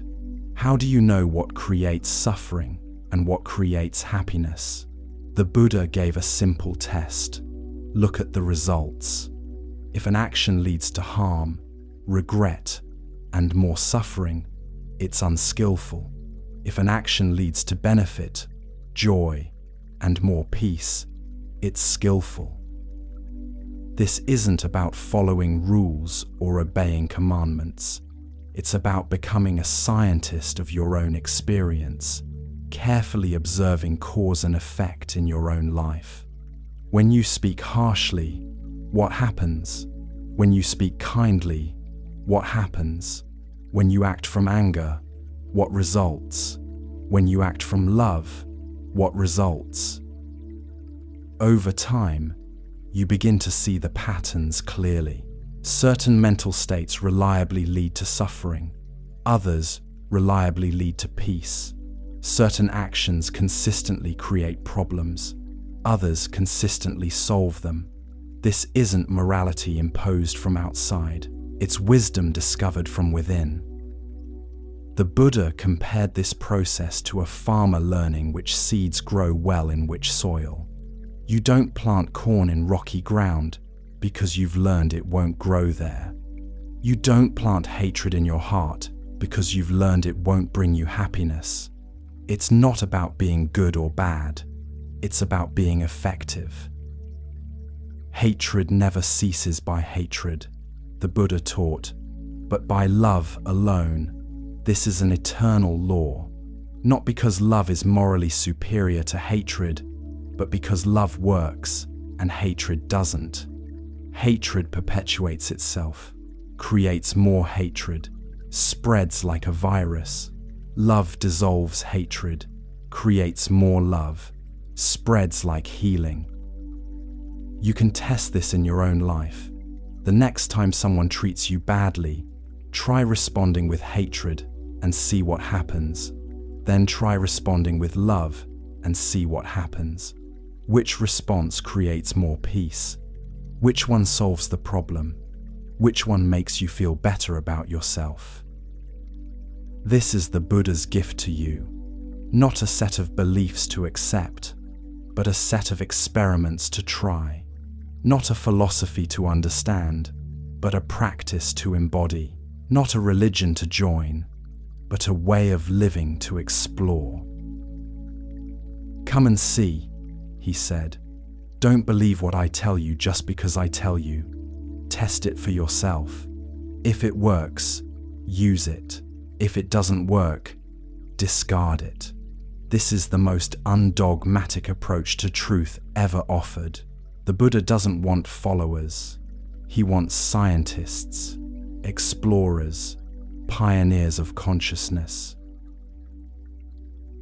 As our journey through these ancient teachings draws toward its close, let yourself sink even deeper into the peace that has been growing in you throughout this night. Feel how these words have been working in you, not just in your mind, but in your whole being. Notice how your breathing has become slower and deeper. Notice how your body has relaxed and settled. Notice how your mind has become quieter and more spacious. This is not an accident. This is the natural result of exposure to wisdom. Truth has a calming effect on the nervous system. Clarity brings peace to the mind. Understanding dissolves anxiety. When you align with what is true, your whole being relaxes because you're no longer fighting reality. The Buddha taught that there are 3 jewels, 3 refuges, 3 sources of safety in an uncertain world. The first is the Buddha himself, not as a person to worship, but as an example of what's possible for any human being. He shows you that awakening is real, that freedom from suffering is achievable, that peace is your natural state. The second jewel is the Dharma, the teaching, the path itself. These are the practical instructions, the map of the territory, the tools for transformation. They've been tested by countless people over countless years and found reliable. They work not because they're sacred, but because they're accurate. The third jewel is the Sangha, the community of practitioners, all those who walk the path with you. You're not alone in this journey. Across time and space, millions of people have heard these same teachings, faced the same challenges, discovered the same truths. You're part of an invisible community of seekers, all supporting each other through the simple act of choosing wisdom over ignorance, love over fear, peace over conflict. Tonight, as you rest in the silence between these words, you are held by all 3 jewels. You are inspired by the Buddha's example, guided by the Dharma's wisdom, and supported by the Sangha's presence. You are safe to let go completely, to surrender all your worries and fears and plans, to trust that you are exactly where you need to be. The path continues tomorrow, but tonight you can rest. The work of awakening goes on, but right now, you can simply be. The journey toward freedom stretches ahead, but in this moment, you are already free. Free to sleep deeply, dream peacefully, and wake refreshed and renewed. Let the Buddha's final words echo in your heart as you drift into the deepest rest. All conditioned things are impermanent. Work out your salvation with diligence. Everything changes, everything passes, everything is temporary. But the peace you touch in moments like this, the love you feel when your heart opens, the freedom you experience when you let go completely, these are not temporary.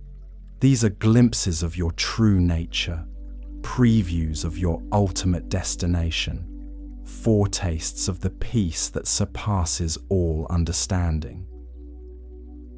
Sleep now, dear friend, in the arms of the eternal Dharma. Sleep in the peace of the Buddha's compassion. Sleep in the safety of the Sangha's support. Sleep in the knowledge that you are loved beyond measure, held beyond fear, and free beyond imagination. And if these words have been a gift to you tonight, please share this gift with others who might need to hear them. Subscribe to our channel and join our community of peaceful seekers from around the world. Your presence makes our Sangha stronger, and your peace makes the world brighter. Good night, and may all beings everywhere find the peace that you are touching now.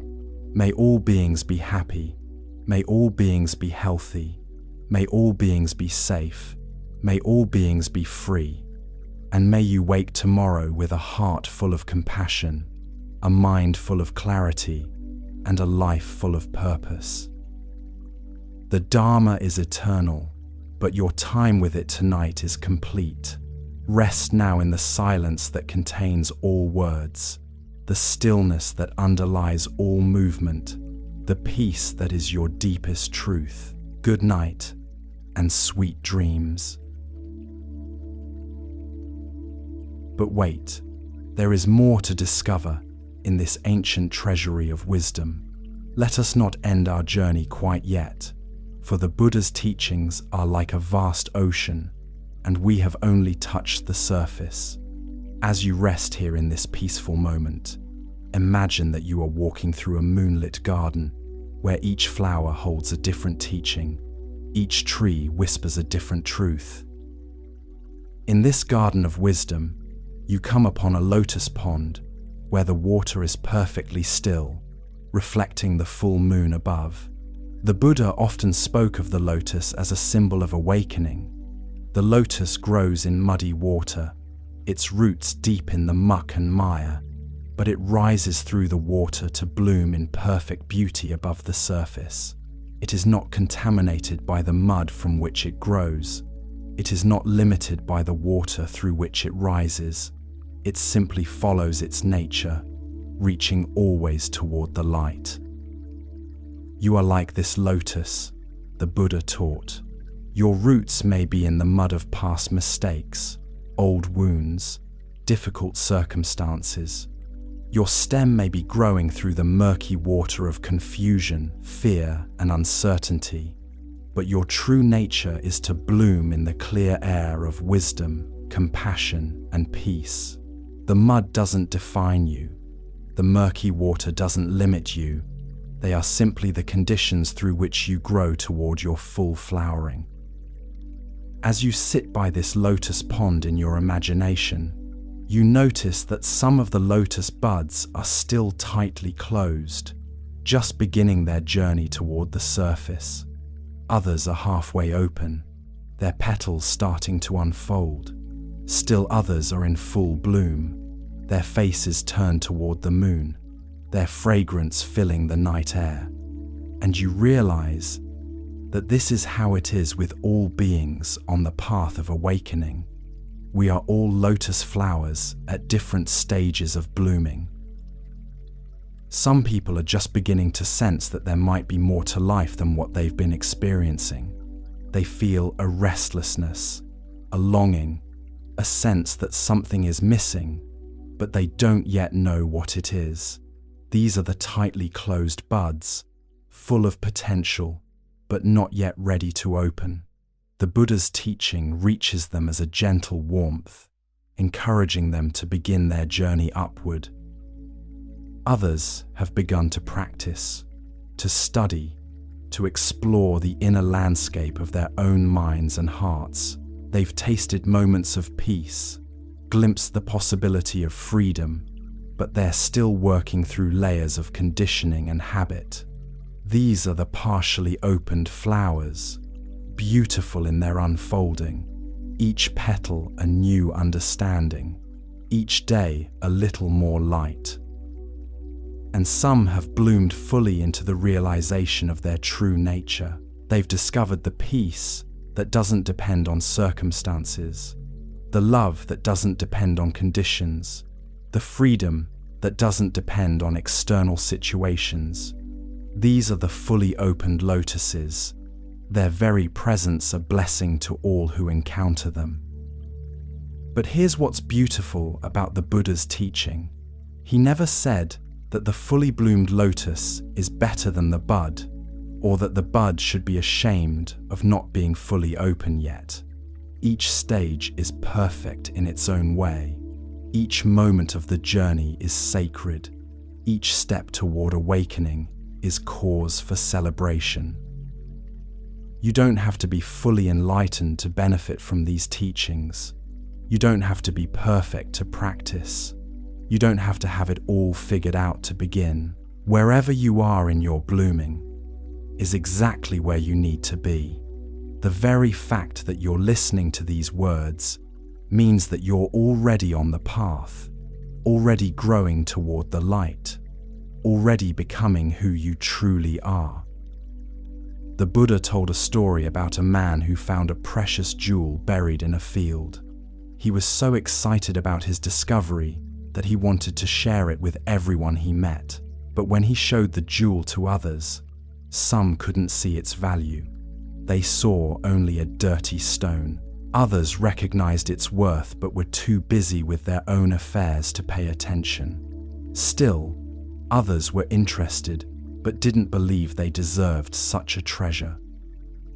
The jewel, the Buddha explained, is the truth of your own Buddha nature, your own capacity for perfect peace and happiness. It's buried in the field of your everyday experience, waiting to be discovered. But not everyone is ready to see it. Not everyone believes they deserve it. Not everyone has time to dig for it. This doesn't make the jewel any less precious. It doesn't make those who can't see it any less worthy. It simply means that people are at different stages of readiness, different points in their journey of discovery. Your job is not to convince anyone of the jewel's value. Your job is simply to keep polishing your own jewel, to keep uncovering its brilliance, to keep letting its light shine naturally in the world. As you continue walking through this moonlit garden of teachings, you come to a grove of ancient trees. Each tree represents a different aspect of the Buddha's wisdom. Under one tree, you find the teaching of impermanence. Everything changes. The tree whispers, nothing stays the same forever. This truth can be frightening or liberating, depending on how you hold it. If you're clinging to something pleasant, impermanence feels like a threat. If you're stuck in something unpleasant, impermanence feels like a promise. But the wise person learns to dance with impermanence, to flow with change instead of resisting it, to find stability, not in things staying the same, but in their own capacity to adapt and respond skillfully to whatever arises. Under another tree, you find the teaching of interdependence. Nothing exists in isolation, this tree murmurs. Everything is connected to everything else. You are not separate from the world around you. You are part of an intricate web of relationships that extends far beyond what you can see or imagine. The air you breathe was once part of countless other beings. The food you eat connects you to the soil, the rain, the sun, the farmers who grew it. The thoughts you think are influenced by every book you've read, every conversation you've had, every experience you've encountered. You are not an isolated individual struggling alone in the world. You are part of the vast, interconnected fabric of existence. This understanding changes how you see yourself and others. When you truly grasp interdependence, you realize that helping others is helping yourself, because there is no real separation between self and other. Harming others is harming yourself, because we are all part of the same web of being. Taking care of the environment is taking care of yourself, because you and the environment are not separate. Under a third tree, you discover the teaching of compassion. The Buddha taught that compassion is not just a nice quality to have, but the natural response of a heart that sees clearly. When you truly understand that all beings want to be happy and free from suffering, just as you do, compassion arises spontaneously. Compassion doesn't mean being soft or weak or allowing others to take advantage of you. True compassion is fierce and strong and wise. It sees clearly what will truly help and what will truly harm. Sometimes compassion looks like kindness and gentleness. Sometimes it looks like firm boundaries and tough love. But it always comes from a place of wanting the highest good for all beings. There was a mother whose teenage son was struggling with addiction. Her first instinct was to protect him from all consequences, to make excuses for him, to give him money whenever he asked. She thought this was love, but it was actually enabling his destructive behavior. True compassion required her to stop rescuing him, to let him face the natural consequences of his choices, to love him enough to allow him to learn and grow, even when it was painful for both of them. This is the difference between compassion and mere sentiment. Sentiment wants to avoid all pain, even when that pain is necessary for growth. Compassion wants the highest good, even when that requires temporary discomfort. Sentiment is about feeling good in the moment. Compassion is about long-term well-being and wisdom. Under another tree, you find the teaching of mindfulness. The Buddha called mindfulness the heart of his teaching, the foundation of all spiritual practice. Mindfulness is simply paying attention to what's actually happening in this moment, without judgment, without trying to change it, without getting lost in stories about it. Most of the time, we're not really present for our own lives.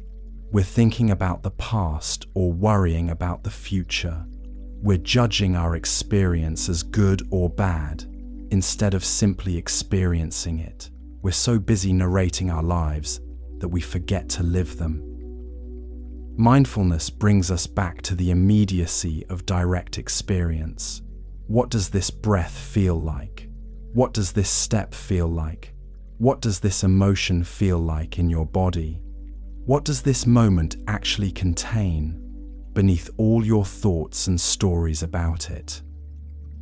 When you're truly mindful, you discover that this moment is always enough.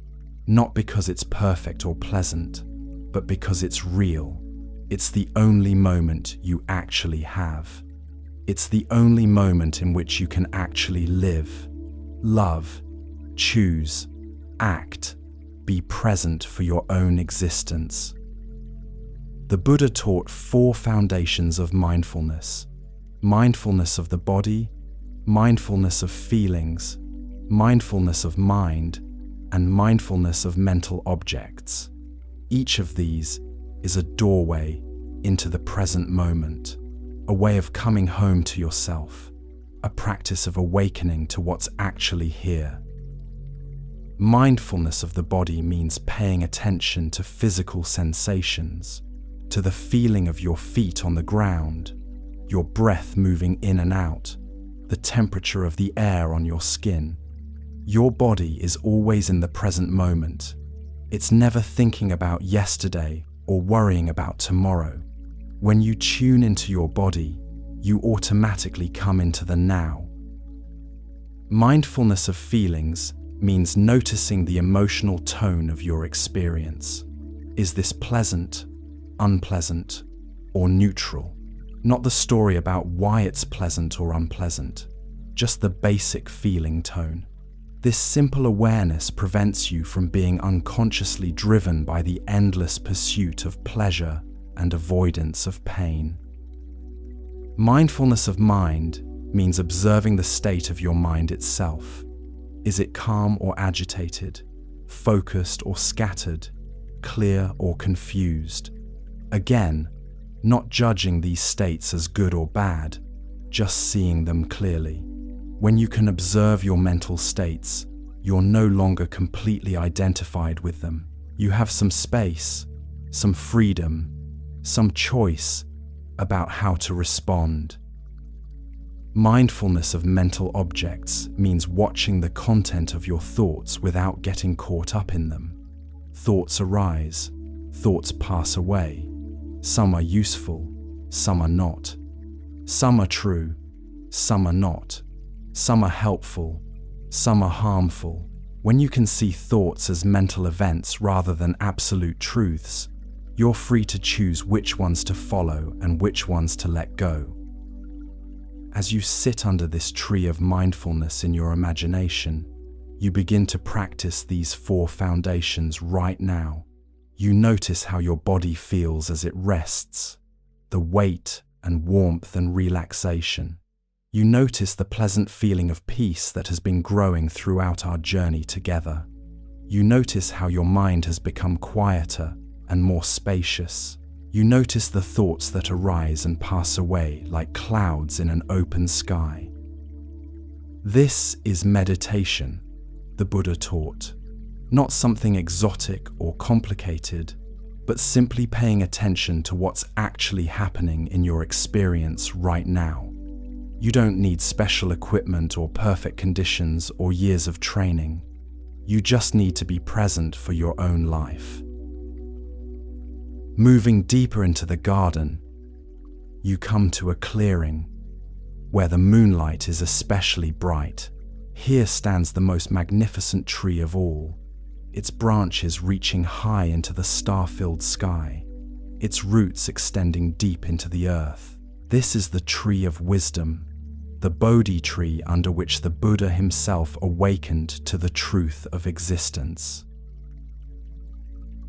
As you approach this tree, you feel a profound sense of peace and recognition. This is not just the Buddha's tree, you realize. This is your tree too.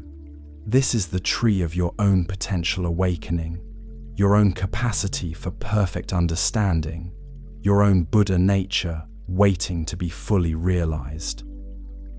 You sit beneath this tree, just as the Buddha did 2,500 years ago, and you make the same commitment he made, to sit here until you understand the truth of existence, until you see clearly the nature of suffering and the path to its end, until you awaken to who you really are, beneath all the layers of conditioning and confusion.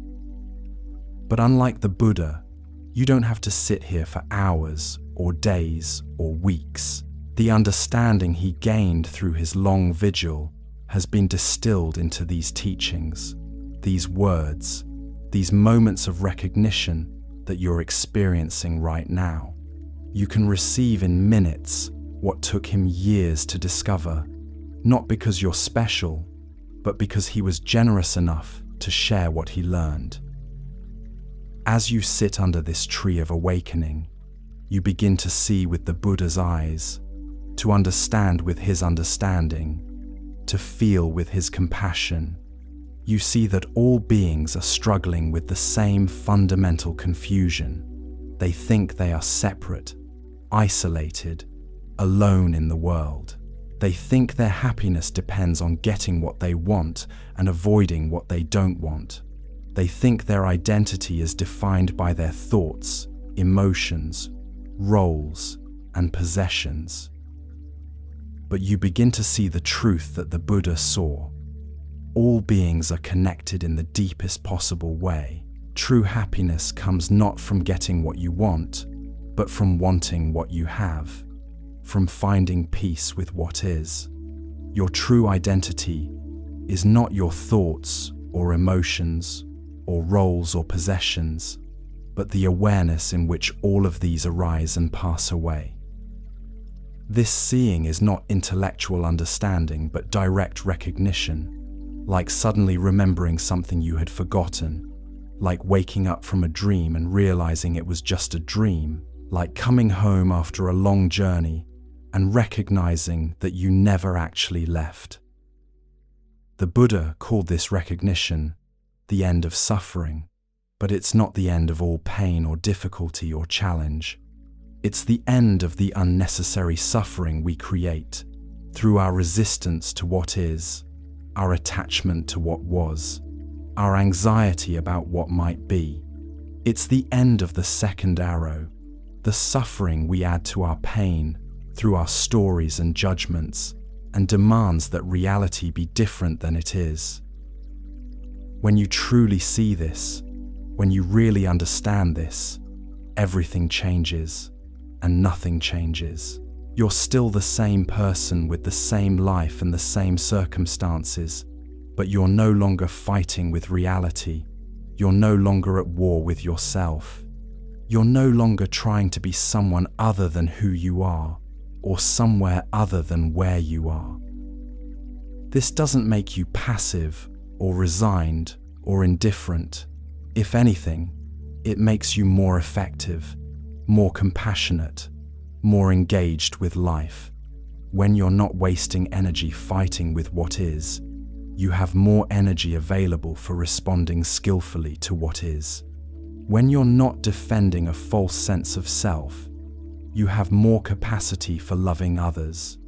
When you're not trying to control everything, you can actually influence what can be influenced. The Buddha described this state as freedom in the midst of activity, peace in the midst of chaos, love in the midst of conflict. You don't have to withdraw from the world to find peace. You don't have to avoid difficulty to be happy. You don't have to be perfect to be whole. You just have to see clearly what's actually true. And what's actually true is simpler and more beautiful than you might imagine. You are not your thoughts, but you are the awareness in which thoughts arise. You are not your emotions, but you are the space in which emotions are felt. You are not your body, but you are the consciousness that experiences the body. You are not your roles or achievements or possessions, but you are the being who plays these roles and has these experiences. This awareness, this consciousness, this being that you truly are, is not separate from the awareness and consciousness and being of every other person. At the deepest level, there is only one awareness, one consciousness, one being, appearing as many. When you realize this, you realize that loving others is loving yourself, because there is no real separation between self and other. This is what the Buddha meant when he said, "All beings are Buddha," not that all beings are enlightened, but that all beings have the same essential nature, the same fundamental awareness, the same capacity for awakening. The differences between us are real but superficial, like waves on the ocean. The waves are different, but the water is the same. As you rest under this tree of awakening, feeling the truth of these words settling into your heart, you realize that this entire journey through the Buddha's teachings has been a journey home to yourself. Every story, every metaphor, every instruction has been pointing you back to the peace and wisdom and love that you already are. You don't have to become enlightened. You already are enlightened, but you've been looking for enlightenment in the wrong places. You don't have to find peace. You already are peace, but you've been seeking peace in temporary things. You don't have to earn love. You already are love, but you've been trying to get love from outside yourself. The spiritual path is not about becoming someone different. It's about recognizing who you've always been beneath all the layers of conditioning and confusion. It's not about going somewhere else.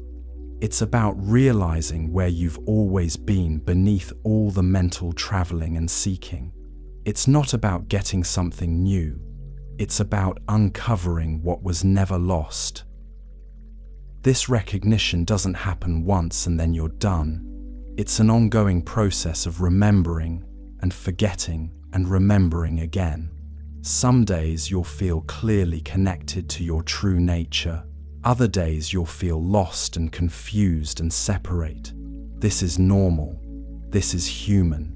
This is part of the path. The Buddha himself said that even after his awakening, he continued to practice, continued to meditate, continued to cultivate mindfulness and compassion, not because he needed to become more enlightened, but because he enjoyed the peace and clarity that practice brings. It was no longer a means to an end, but an end in itself.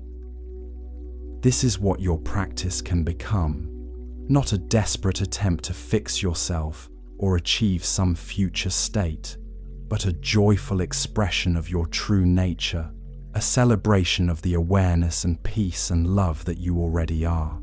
Like a musician who practices not because they're not musical, but because they love music.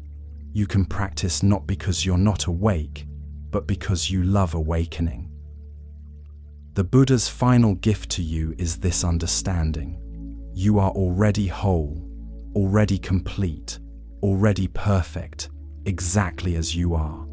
Not perfect in the sense of having no room for growth or change, but perfect in the sense of lacking nothing essential, needing nothing from outside yourself to be fundamentally okay.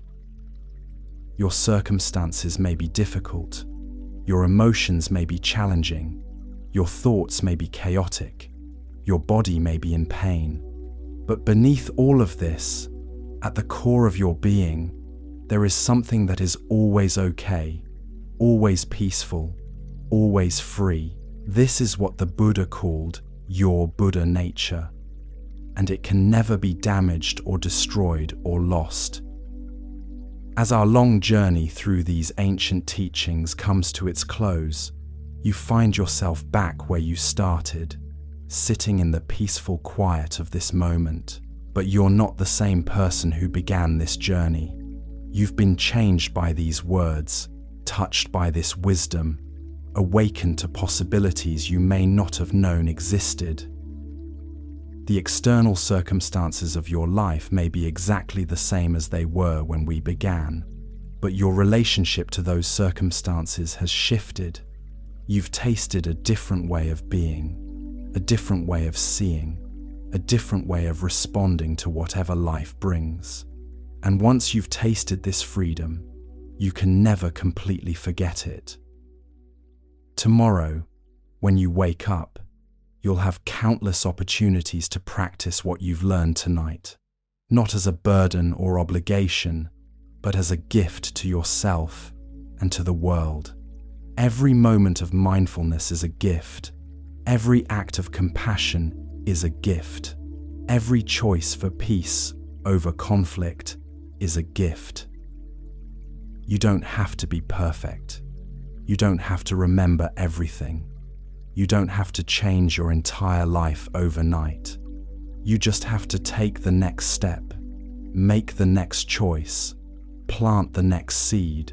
The path of awakening is walked one step at a time, one breath at a time, one moment at a time. And you don't walk this path alone. You are supported by the Buddha's example, guided by the Dharma's wisdom, and held by the Sangha's love. You are part of a stream of awakening that has been flowing for thousands of years and will continue flowing long after you're gone. Your practice contributes to this stream, and this stream supports your practice. Rest now in the profound peace that is your birthright, your essence, your true home. Let these teachings work in you as you sleep, planting seeds that will bloom in their own time, healing wounds that are ready to be healed, awakening capacities that are ready to be awakened. Sleep in the knowledge that you are loved beyond measure, held beyond fear, and free beyond imagination. Sleep in the peace of the Buddha's compassion, the wisdom of the Dharma, and the support of the Sangha. Sleep in the truth of your own Buddha nature, perfect and complete, exactly as you are. And when you wake tomorrow, may you wake with a heart full of compassion, a mind full of clarity, and a life full of purpose. May you remember that every moment is a new beginning, every breath is a fresh start, every choice is an opportunity to express your true nature. If these words have been a blessing to you tonight, please share this blessing with others who might need to hear them. Subscribe to our channel and join our global community of practitioners, all supporting each other on the path of awakening. Your presence makes our Sangha stronger, and your peace makes the world brighter. Good night, dear friend. May all beings be happy. May all beings be peaceful. May all beings be free from suffering. May all beings awaken to their true nature. And may you rest tonight in the profound peace that surpasses all understanding, the love that never fails, and the freedom that is your eternal inheritance. The Buddha's teachings are complete, but your journey with them is just beginning. Rest now and dream of the lotus that you are, blooming in perfect beauty, rooted in compassion, reaching always toward the light. But before we part, let us spend a few more precious moments in this sacred space, exploring the deepest treasures of the Buddha's wisdom. As you rest here in perfect peace, imagine that you are floating gently on a calm lake at dawn, the water supporting you effortlessly, the sky above painted in soft pastels of pink and gold. This lake represents the mind in its natural state, before it becomes disturbed by the winds of desire and aversion, before it becomes clouded by the sediment of confusion and fear. In this natural state, the mind is like clear, still water that perfectly reflects whatever appears on its surface without being changed by it. The Buddha taught that this clarity is not something you need to create or achieve. It's something you need to uncover, like polishing a mirror that has become dusty, or clearing debris from a spring that has become clogged. The clarity is already there, waiting to be revealed. As you float on this lake of consciousness, you begin to understand what the Buddha meant when he spoke of the original face or the true self. This is not another identity to add to your collection of identities. This is what remains when all identities are seen through, what persists when all roles are laid aside, what endures when all temporary experiences come and go. It's like an actor who plays many different characters throughout their career. They might play a king in one movie, a beggar in another, a lover in a third, a villain in a fourth. But beneath all these roles, there is the actor themselves, unchanged by any of the characters they portray. You are like this actor, playing many different roles in the drama of your life, but never actually becoming any of them. The Buddha told a story about a man who dreamed he was a butterfly, flying from flower to flower, completely absorbed in the butterfly's experience. When he woke up, he wondered, am I a man who dreamed I was a butterfly? Or am I a butterfly now dreaming I am a man? This story points to the fluid nature of identity, the way we can become completely absorbed in temporary experiences and forget our deeper nature. But there's something in you that was present before you started playing any roles, something that will remain after all roles are finished. This is what the Buddha called your unborn, unmade, unconditioned nature. It's not created by your experiences, so it can't be destroyed by your experiences. It's not dependent on circumstances, so it remains stable regardless of what happens in your life. This understanding brings tremendous freedom because it means that no matter what you've done, no matter what's been done to you, no matter what you're going through right now, your essential nature remains pure and untouched. You might have made mistakes, but you are not your mistakes. You might have been hurt, but you are not your wounds. You might be struggling, but you are not your struggles. There was a woman who carried tremendous guilt about something she had done years earlier. She had hurt someone she loved through her own selfishness and fear, and she couldn't forgive herself. She went to see a wise teacher and said, "I am a terrible person. I don't deserve happiness or peace." The teacher listened compassionately and then asked, "Who is the one who knows that you made a mistake?" "I am," she replied. "And who is the one who feels remorse about it?" "I am." "And who is the one who wants to make amends?" "I am." "Then," said the teacher gently, "you are not the mistake. You are the awareness that recognizes the mistake, feels remorse about it, and wants to do better. The mistake was something you did, not something you are." This distinction between what you do and what you are is crucial for healing and growth.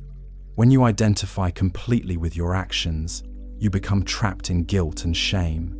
When you recognize that you are the awareness that observes your actions, you become free to learn from them and choose differently. The Buddha taught that this awareness, this witnessing consciousness, is the same in all beings. The awareness that looks out through your eyes is the same awareness that looks out through every other person's eyes. The consciousness that experiences your thoughts and feelings is the same consciousness that experiences everyone else's thoughts and feelings. This doesn't mean that all experiences are the same or that individual differences don't matter. It means that at the deepest level, there is only one consciousness appearing as many, one awareness expressing itself through countless unique perspectives. When you truly understand this, you realize that loving others is literally loving yourself, because there is no real separation between self and other. As you continue floating on this lake of pure consciousness, you begin to feel this truth in your body, not just understand it with your mind. You feel your boundaries becoming softer, your sense of separation dissolving. You're still you, but you're also connected to everything else in the most intimate way possible. This is what the Buddha called the end of the illusion of separateness. It's not that you disappear or lose your individuality. It's that you realize your individuality is like a wave on the ocean.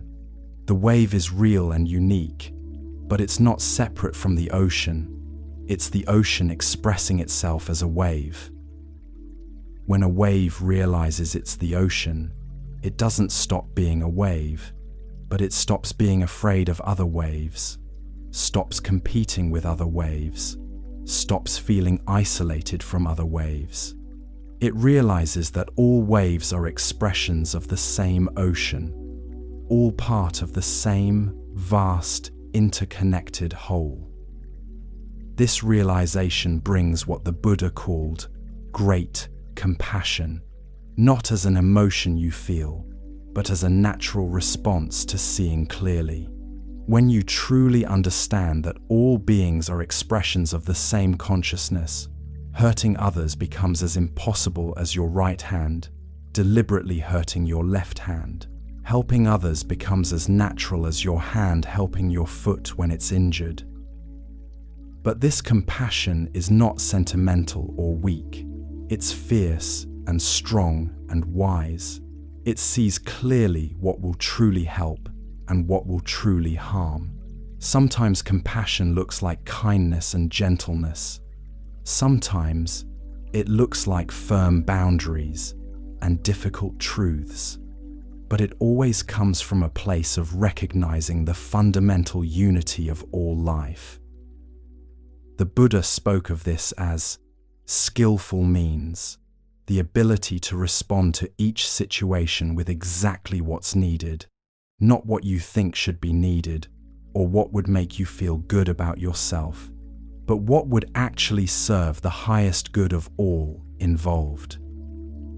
There was a teacher whose student kept asking the same question over and over, never seeming to understand the answer. Other students grew frustrated and suggested that this student was wasting everyone's time, but the teacher continued to answer patiently, each time finding a slightly different way to explain the same truth. Finally, one of the other students asked, "Why do you keep answering the same question? He's obviously not getting it." The teacher smiled and said, "I'm not answering for him. I'm answering for the person he's becoming. Each time I answer, he gets a little closer to understanding. Each time he asks, he's showing his sincere desire to learn. My job is not to judge his current capacity, but to support his growth." This is how the Buddha's compassion works. It sees not just who you are now, but who you're becoming. It responds not just to your current understanding, but to your potential for awakening. It meets you exactly where you are, while simultaneously calling forth your highest possibilities. As you rest in this understanding, floating peacefully on the lake of consciousness, you begin to see your own life with this same compassionate vision. You see not just your current struggles and limitations, but your immense potential for growth and awakening. You see not just your past mistakes, but your capacity to learn from them and choose differently. You see not just your present circumstances, but the infinite possibilities that exist in each moment. This shift in vision changes everything. Instead of being your own harshest critic, you become your own most compassionate friend. Instead of focusing on everything that's wrong with you, you begin to appreciate everything that's right with you. Instead of waiting until you're perfect to be happy, you find happiness in the very process of growing and learning. The Buddha taught that this shift from self-criticism to self-compassion is essential for spiritual growth. You cannot hate yourself into enlightenment. You cannot shame yourself into wisdom. You cannot fear yourself into love. The path of awakening is walked with kindness, patience, and gentle persistence. But this doesn't mean being soft on yourself or making excuses for unskillful behavior. True self-compassion includes the willingness to see clearly, to take responsibility, to make changes when changes are needed.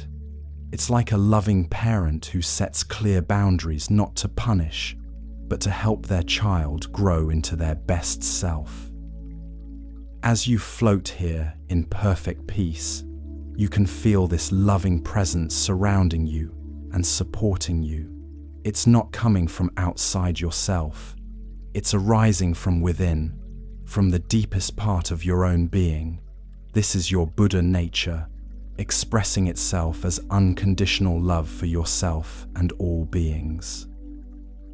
The Buddha taught that this love is not an emotion that comes and goes, but the very fabric of reality itself. Love is not something you have to earn or deserve.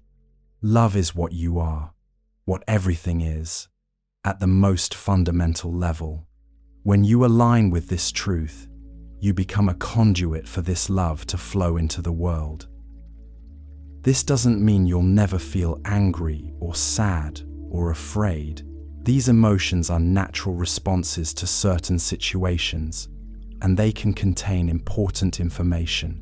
But underneath all emotions, supporting them and containing them, is this vast ocean of love that is your true nature. It's like the sky that contains all weather. Sometimes there are storms, sometimes there are clear blue days, sometimes there are clouds and rain and wind. But the sky itself is never disturbed by any weather. It provides the space in which all weather can arise and pass away. You are like this sky, and your emotions are like the weather. They're real and they matter, but they don't define you or limit you. As our journey through these profound teachings draws toward its close, you find yourself filled with a deep sense of gratitude. Gratitude for the Buddha's wisdom, gratitude for your own capacity to receive and understand these truths, gratitude for this moment of perfect peace and clarity. The Buddha taught that gratitude is not just a nice feeling, but a powerful practice that transforms your entire relationship with life. When you focus on what you're grateful for, you naturally align with abundance rather than scarcity, with love rather than fear, with connection rather than separation. But true gratitude goes beyond being thankful for the good things in your life. It includes being grateful for the difficult things too, because they've taught you resilience and compassion and wisdom. It includes being grateful for your mistakes, because they've shown you how to grow. It includes being grateful for your pain, because it's opened your heart to the pain of others. This doesn't mean being glad that bad things happened or pretending that suffering is good. It means recognizing that everything in your life, pleasant and unpleasant, has contributed to who you are today. Every experience has been a teacher. Every challenge has been an opportunity for growth. Every moment has been a gift, even when it didn't feel like one at the time. As you rest in this attitude of profound gratitude, you begin to see your entire life as a sacred journey. Every step perfectly placed, every experience perfectly timed, every lesson perfectly designed to bring you to this moment of understanding and peace. This doesn't mean that everything that happened was meant to happen, or that you couldn't have made different choices. It means that given everything that did happen, given all the choices you did make, you've arrived at this perfect moment of possibility. You can't change the past, but you can transform your relationship with it. You can't control the future, but you can influence it through the choices you make right now. The Buddha's final teaching was this: all conditioned things are impermanent. Work out your salvation with diligence. Everything changes, everything passes, everything is temporary. But the peace you're touching right now, the love you're feeling right now, the freedom you're experiencing right now, these are not temporary. These are glimpses of your eternal nature, previews of your ultimate destination, tastes of the peace that surpasses all understanding. As you prepare to return from this journey through the Buddha's wisdom, you realize that you're not really returning anywhere. You're simply opening your eyes to see that you never left home. The peace you've been seeking has been with you all along. The love you've been longing for has been your very essence. The freedom you've been working toward has been your birthright from the beginning. You don't have to maintain this state of consciousness or hold on to this understanding. You just have to remember that it's always available, always accessible, always here, waiting for you to return to it. Like a favorite song that you can play whenever you want to hear it. This peace is always just a breath away, just a moment of presence away, just a choice away. Tomorrow, when you wake up, you'll have countless opportunities to practice what you've learned tonight, not as a burden or obligation, but as a joy and privilege. Every moment of mindfulness is a gift to yourself. Every act of compassion is a gift to the world. Every choice for peace over conflict is a gift to all beings everywhere. You are part of something much larger than yourself, part of the endless stream of awakening that flows through all beings in all times and places. Your practice contributes to this stream, and this stream supports your practice. You are never alone on this path, never without guidance, never without love. Sleep now in the profound peace that is your true nature, your deepest identity, your eternal home. Sleep in the love that surpasses all understanding, the wisdom that illuminates all confusion, the compassion that embraces all suffering. Sleep in the knowledge that you are perfect, exactly as you are, whole, exactly as you are, free, exactly as you are. And when you wake tomorrow, may you wake with the Buddha's eyes, seeing the sacred in the ordinary, the eternal in the temporary, the perfect in the imperfect. May you wake with the Buddha's heart, loving without condition, giving without expectation, serving without attachment. May you wake with the Buddha's mind, clear and spacious and peaceful, able to respond to whatever arises with wisdom and skill. If these words have been a blessing to you tonight, please share this blessing with others who might need to hear them. Subscribe to our channel and join our global Sangha of practitioners, all supporting each other on the path of awakening. Your presence makes our community stronger, and your peace makes the world brighter. Good night, dear friend. May all beings be happy. May all beings be healthy. May all beings be safe. May all beings be at peace. May all beings awaken to their true nature.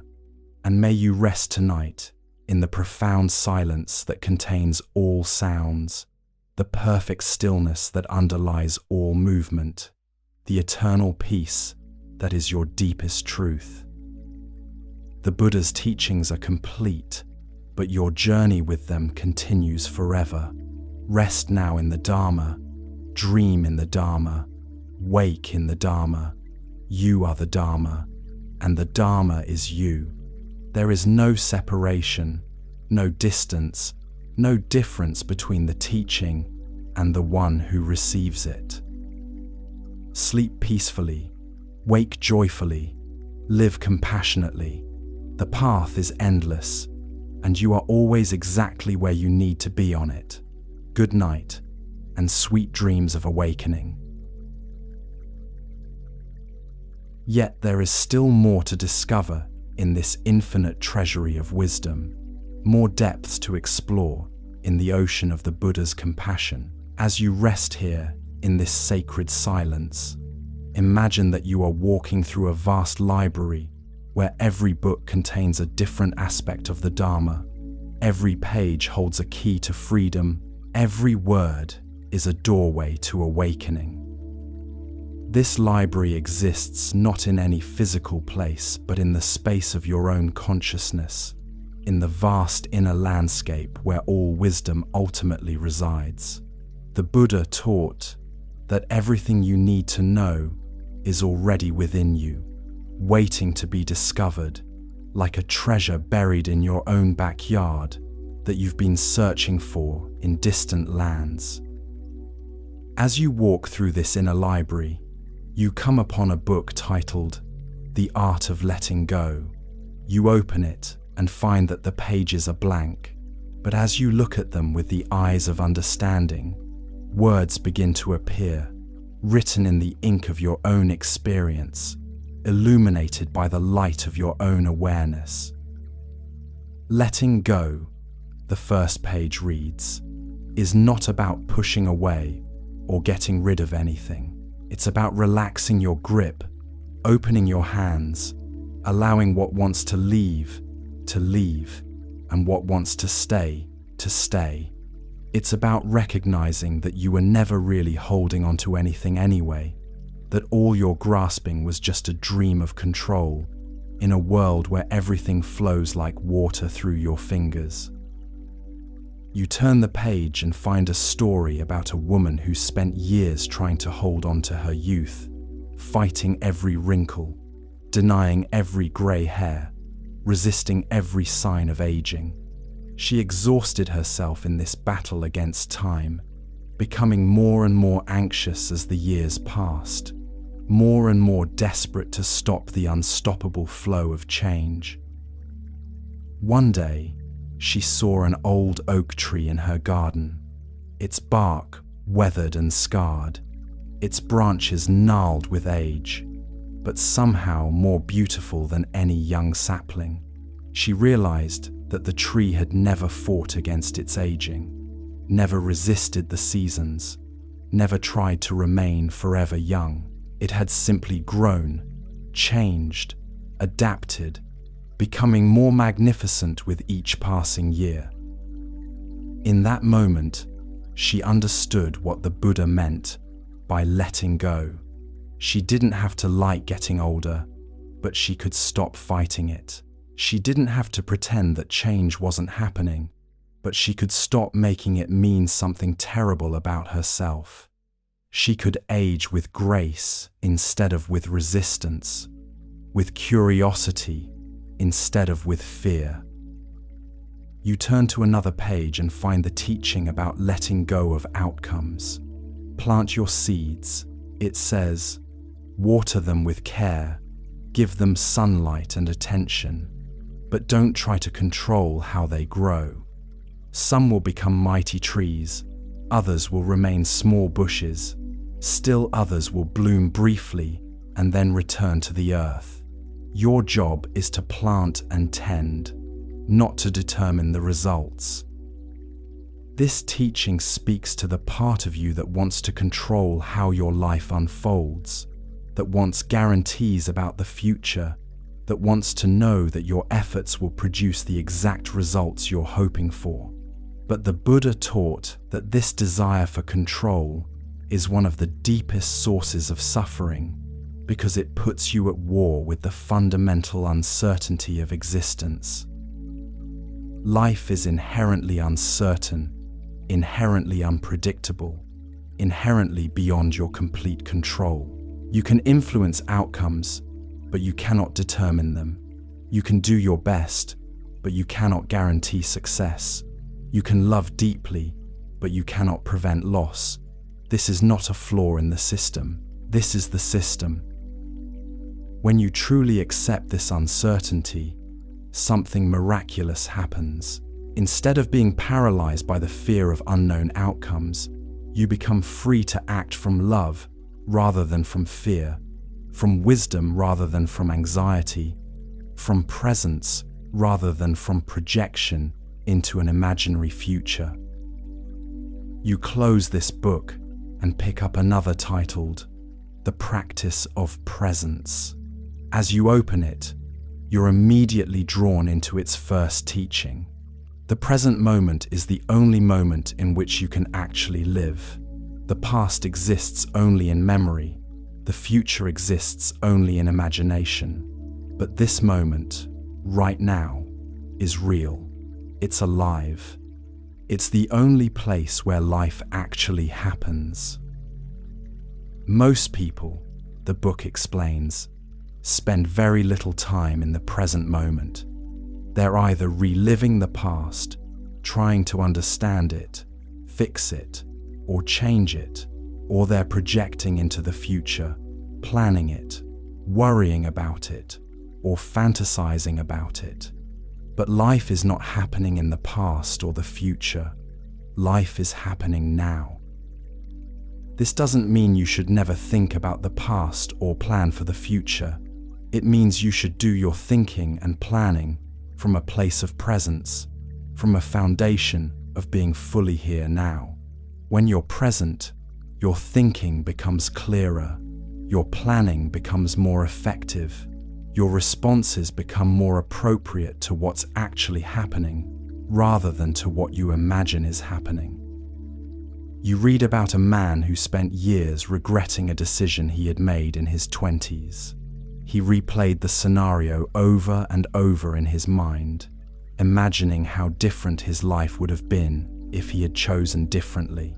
This mental time travel consumed enormous amounts of his energy and attention, leaving him depleted and depressed. One day, a friend asked him, "What would you do differently if you were facing that same decision today?" He thought about it and realized that with his current wisdom and experience, he would probably make the same choice. The decision that had seemed so wrong in retrospect actually made perfect sense given who he was and what he knew at the time. This realization freed him from years of self-torture. He couldn't change the past, but he could change his relationship with it. He could stop using his past decisions as evidence that he was a bad person and start seeing them as stepping stones that had led him to his current wisdom. The book goes on to explain that presence is not a state you achieve once and then maintain forever. It's a practice you return to again and again, moment by moment, breath by breath. Every time you notice that your mind has wandered into the past or future, you have an opportunity to come back to now. Every time you catch yourself lost in thought, you have a chance to return to direct experience. This returning is not a failure or a problem. It's the practice itself. Just as lifting weights makes your muscles stronger, returning to presence makes your awareness stronger. Each time you come back to now, you're strengthening your capacity to be fully alive, fully awake, fully here. You turn to a page about the practice of mindful breathing, and as you read, you naturally begin to pay attention to your own breath. You notice how it flows in and out without any effort on your part, how it connects you to the air around you, how it happens in perfect rhythm with the needs of your body. The breath, the page explains, is always happening in the present moment. It's never thinking about yesterday or worrying about tomorrow. When you pay attention to your breath, you automatically come into the now. When you follow your breath, you're following the most direct path to presence. As you breathe mindfully, you begin to notice the space between breaths, the pause between inhaling and exhaling, the stillness that underlies all movement. This space, the Buddha taught, is like the silence between notes that makes music possible, the emptiness between words that makes language meaningful, the awareness between thoughts that makes consciousness possible. You close this book and reach for another titled, The Wisdom of Impermanence. As you open it, you're greeted by a simple truth. Everything that arises must pass away. Everything that is born must die. Everything that comes together must eventually come apart. This is not a tragedy. This is the nature of existence, and it is beautiful. The book explains that most people fear impermanence because they think it means that nothing matters, that everything is meaningless, that there's no point in caring about anything if it's all going to end anyway. But the Buddha taught exactly the opposite. It's precisely because things are impermanent that they are precious, that they matter, that they deserve your full attention and care. If flowers bloomed forever, would you stop to appreciate their beauty? If loved ones lived forever, would you treasure the time you have with them? If moments lasted forever, would you be present for them? It's the fleeting nature of experience that makes it sacred, the temporary nature of life that makes it precious. You read about a couple who had been married for 50 years. When the husband was diagnosed with a terminal illness, they could have spent their remaining time together in bitterness and despair. Instead, They chose to see his illness as a reminder to appreciate every moment they had left. They began to notice things they had taken for granted for decades. The way the morning light fell across their kitchen table, the sound of each other's laughter, the simple pleasure of holding hands while watching television. His illness was terrible, the wife said later, but it also gave us the gift of presence. We stopped taking our time together for granted. We stopped postponing joy until some imaginary future when everything would be perfect. We learned to find perfection in imperfection, eternity in temporary moments. The book goes on to explain that understanding impermanence doesn't just help you appreciate what you have, it also helps you let go of what you've lost. When you truly understand that everything is temporary, you can grieve your losses without being destroyed by them. You can miss what's gone without being unable to appreciate what's here. Grief, the Buddha taught, is love with nowhere to go. When someone you love dies, the love doesn't die with them. It remains in your heart, transformed but not diminished. Understanding impermanence helps you find ways to express this love even after its original object is gone, through service to others, through living the values your loved one embodied, through carrying their memory forward in ways that honor their life. You turn to a section about the impermanence of mental and emotional states. This too shall pass, it reminds you, is true of everything you experience. Your current mood will change. Your present circumstances will shift. Your problems will resolve or transform into different problems. Your joys will evolve into different joys. Nothing in your experience is permanent, including your suffering. This understanding can be incredibly liberating when you're going through difficult times. No matter how intense your pain, how overwhelming your circumstances, how hopeless your situation seems, it will change. It has to change, because change is the only constant in the universe. But this understanding is equally important when you're going through good times. Knowing that pleasant experiences are also temporary doesn't diminish them. It helps you appreciate them more fully, knowing that they won't last forever. It helps you enjoy them without clinging to them, knowing that trying to hold on to them will only create suffering when they inevitably change. You close this book and pick up one final volume, titled The Return Home. As you open it, you realize that this book is about you, about your journey through these teachings, about the path that has brought you to this moment of deep peace and understanding. Every spiritual journey, the first page reads, is ultimately a journey home to yourself. You may travel to distant lands, study with many teachers, read countless books, practice various techniques, but in the end, you discover that what you were seeking was never outside yourself. It was always here, always available, always waiting for you to recognize it. The book tells the story of your own awakening, not as something that might happen in the future, but as something that is happening right now, in this very moment, as you rest in the peace of these words. It describes how you began this journey, perhaps feeling lost or confused, or searching for something you couldn't quite name. You may have tried to find peace in external things, achievements, relationships, possessions, experiences. You may have looked for love outside yourself, for validation from others, for security in circumstances. And while these things may have brought temporary satisfaction, they never brought the lasting fulfillment you were seeking.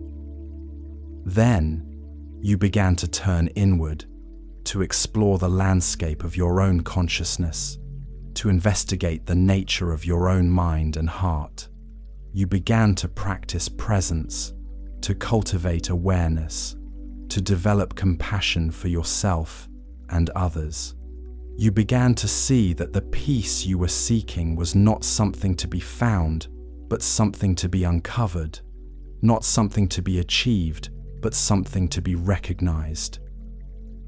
And now, as you rest in this moment, you can feel that peace directly, not as an idea or concept, but as a living reality, as your own deepest nature.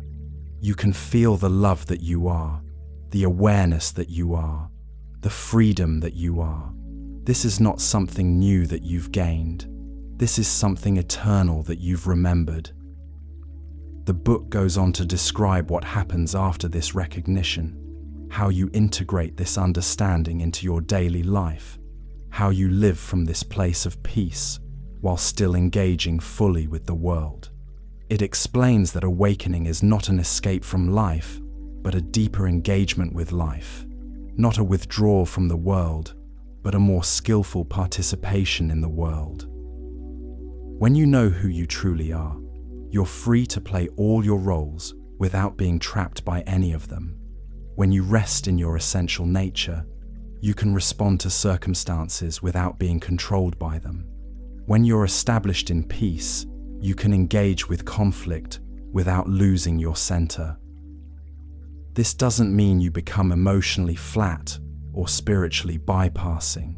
You still feel deeply, care passionately, engage wholeheartedly, but you do so from a place of stability rather than reactivity, from wisdom rather than confusion, from love rather than fear. The final pages of the book describe the ripple effects of your awakening, how your peace contributes to the peace of the world, how your love adds to the love in the universe, how your freedom supports the freedom of all beings. You realize that your spiritual journey is not just about your own liberation, but about the liberation of all life. Every moment of mindfulness you cultivate makes the world more conscious. Every act of compassion you perform makes the world more loving. Every choice for peace over conflict makes the world more peaceful. You are not separate from the world. You are part of the world awakening to itself.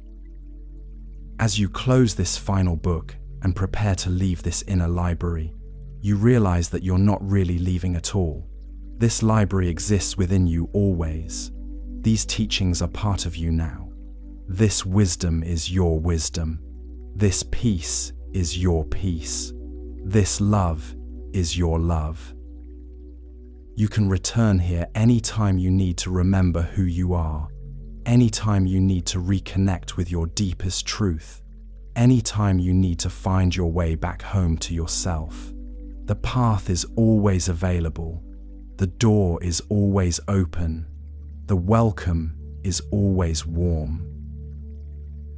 As our long journey through the Buddha's teachings comes to its final close, you find yourself exactly where you started, but you are not the same person who began this journey. You have been transformed by these words, touched by this wisdom, awakened to possibilities you may not have known existed.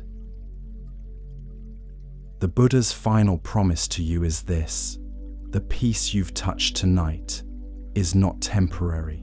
The love you've felt is not conditional.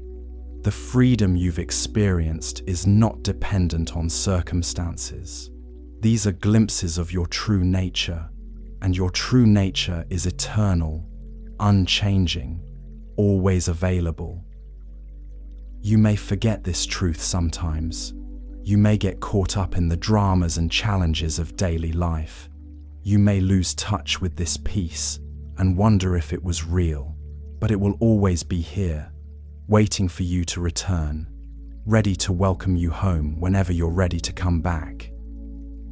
The path of awakening is not a straight line from ignorance to enlightenment.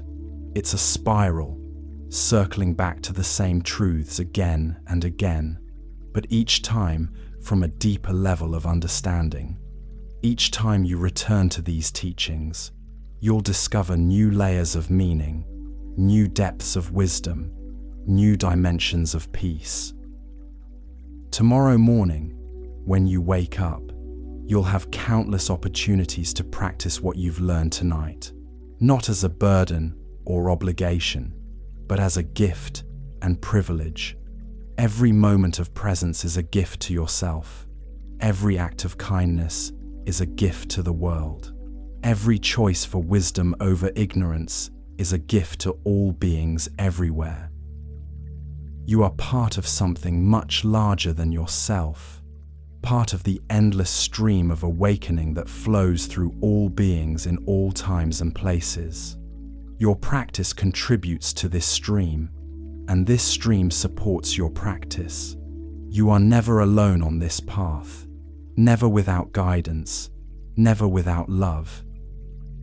Sleep now in the profound peace that is your birthright, your essence, your eternal home. Sleep in the love that surpasses all understanding, the wisdom that illuminates all confusion, the compassion that embraces all suffering.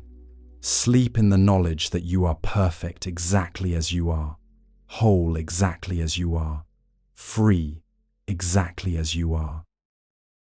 And when you wake tomorrow, may you wake with the Buddha's eyes, seeing the sacred in the ordinary, the eternal in the temporary, the perfect in the imperfect.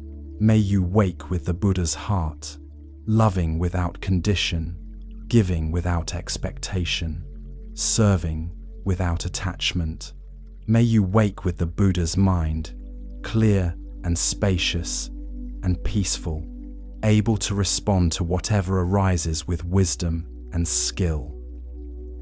If these words have been a blessing to you tonight, please share this blessing with others who might need to hear them. Subscribe to our channel and join our global community of practitioners, all supporting each other on the path of awakening.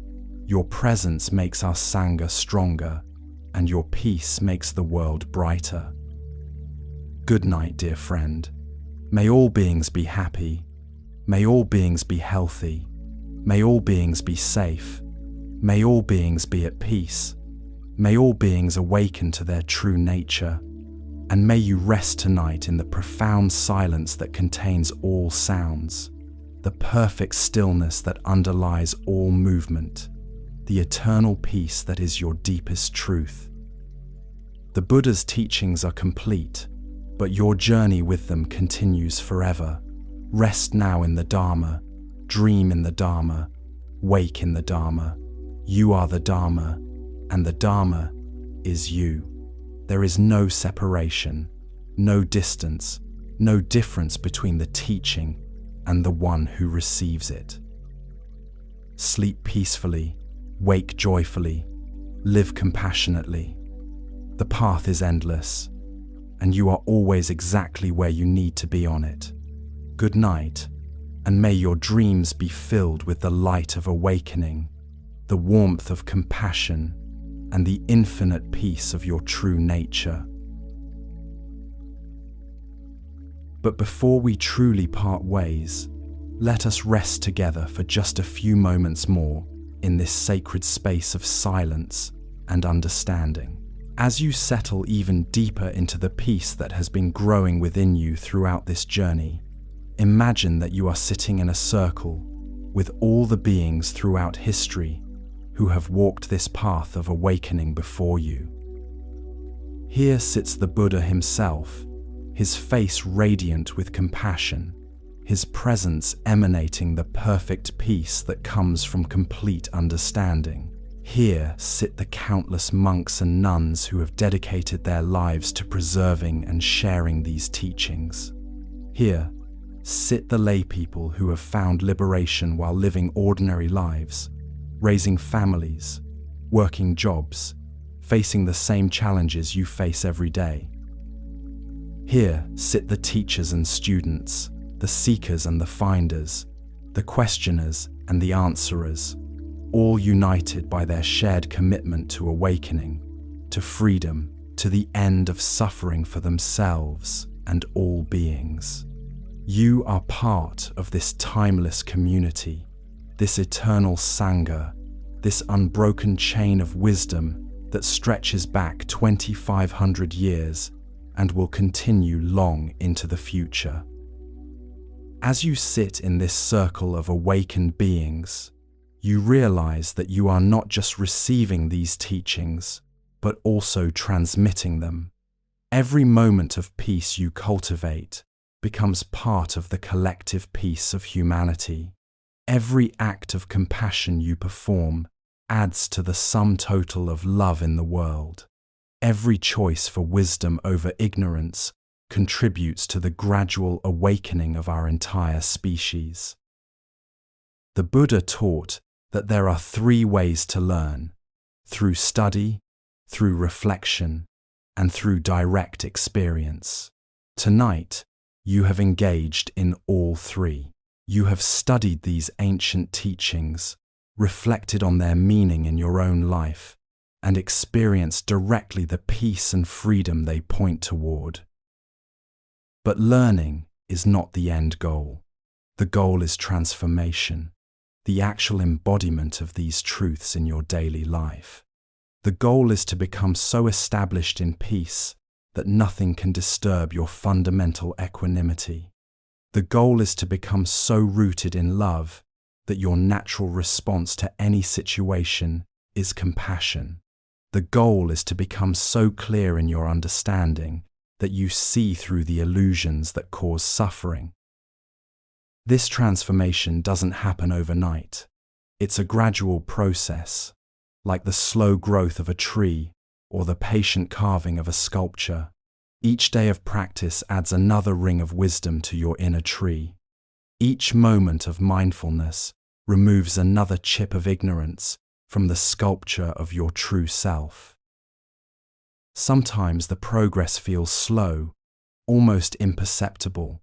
You may wonder if you're really changing at all, if these teachings are really working, if this path is really leading anywhere. But just as you can't see a tree growing from day to day, but can clearly see its growth from year to year, your spiritual development may not be obvious in the short term, but becomes unmistakable over time.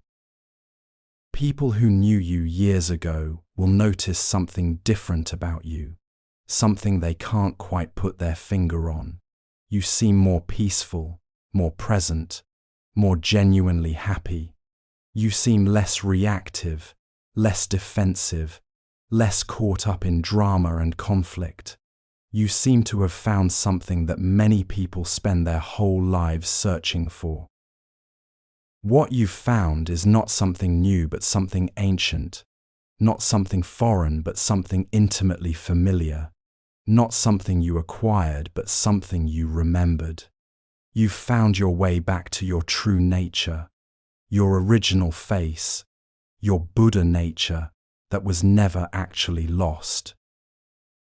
This discovery changes everything and changes nothing.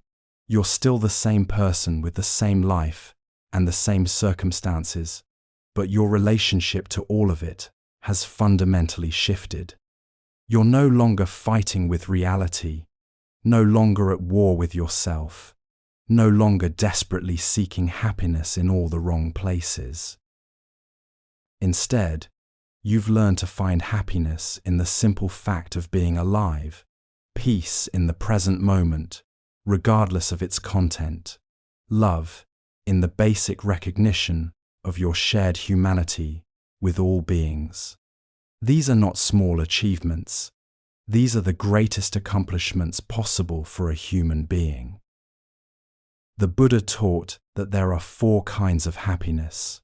The first is the happiness of ownership, the pleasure that comes from having things you want. The second is the happiness of consumption, the enjoyment that comes from using or experiencing what you have. The third is the happiness of debtlessness, the relief that comes from not owing anything to anyone.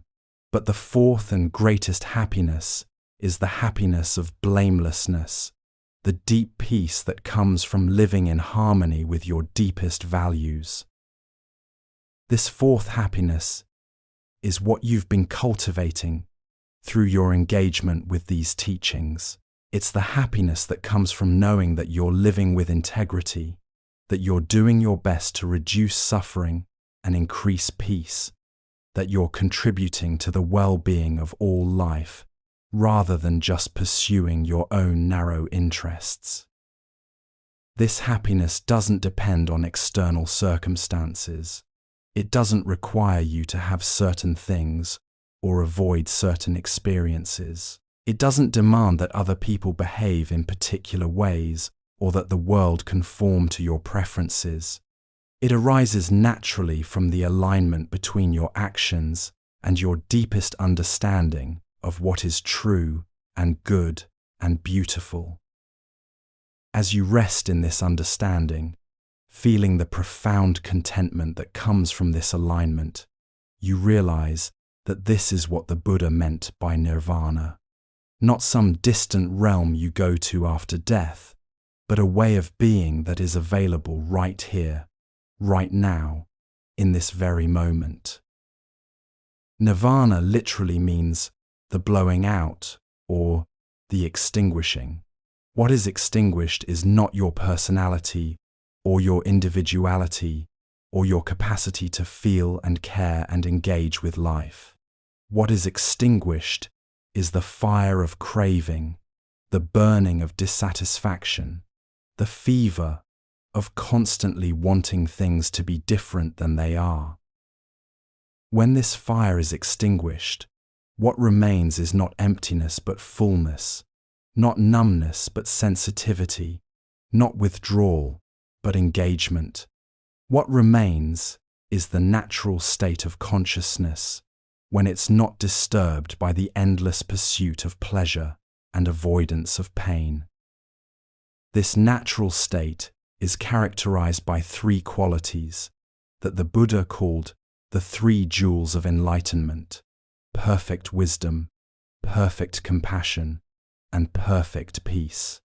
These are not achievements you attain, but qualities you uncover, not states you create, but your natural condition when all the obstacles to them are removed.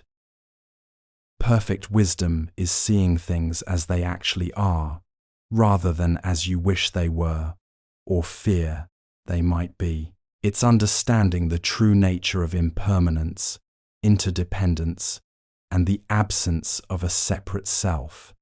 It's recognizing that all suffering comes from fighting with reality, and all happiness comes from accepting what is while skillfully working to improve what can be improved.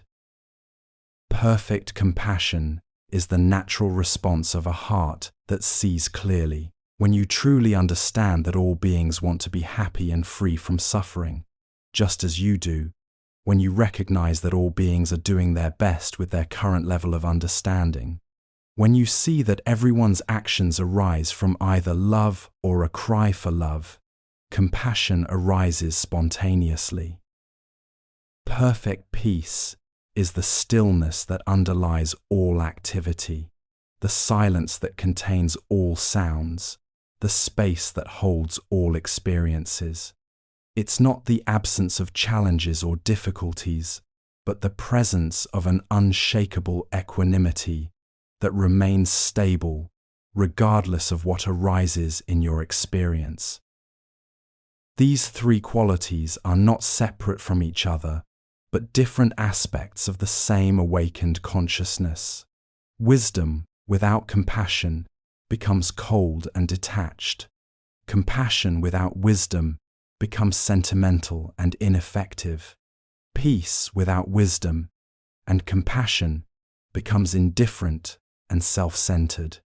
But when all three are present together, they create the perfect conditions for a life of genuine fulfillment and service. As our journey through these timeless teachings draws to its absolute close, you can feel these three qualities alive within you right now. You can feel the wisdom that sees clearly, the compassion that loves unconditionally, and the peace that remains unshaken. These are not temporary states that will fade when you return to your ordinary life. These are glimpses of your true nature, previews of your ultimate potential, tastes of the freedom that is your birthright. The Buddha's final gift to you is the understanding that this journey never really ends. Every day offers new opportunities to deepen your wisdom, expand your compassion, and rest more fully in peace. Every interaction is a chance to practice presence. Every challenge is an opportunity to apply these teachings. Every moment is a fresh beginning, a new chance to choose, awakening over sleep, love over fear, wisdom over ignorance. Sleep now in the profound peace that surpasses all understanding, the love that embraces all beings, the wisdom that illuminates all confusion. Sleep in the knowledge that you are held by the eternal Dharma, supported by the infinite Sangha, and blessed by the boundless compassion of all the Buddhas throughout space and time. And when you wake tomorrow, may you wake as a beacon of peace in a troubled world, as a source of love in a fearful world, as a voice of wisdom in a confused world. May your very presence be a blessing to all who encounter you, and may your life be a living testament to the transformative power of the Buddha's teachings. If these words have touched your heart tonight, please share them with others who might benefit from their healing power. Subscribe to our channel and join our global community of practitioners, all walking this ancient path together, all supporting each other in the great work of awakening. Good night, beloved friend. May all beings everywhere find the peace you have touched tonight. May all beings awaken to their true nature. May all beings be free from suffering. May all beings be happy. And may you rest now in the eternal silence that is your deepest home, the infinite love that is your truest identity, the perfect peace that is your ultimate destination. The Dharma is eternal, but our time together tonight is complete. Rest now in the silence that contains all teachings, the stillness that underlies all practice, the peace that is the goal and the path and the one who walks it. Good night and sweet dreams of awakening. The Buddha's wisdom flows through you now like a gentle river returning to the vast ocean of consciousness. You are that ocean, and you are that river, and you are the peace that connects them both. Rest now in this perfect understanding, this complete love, this eternal freedom. The journey continues, in your dreams, in your awakening, in every breath you take. You are home.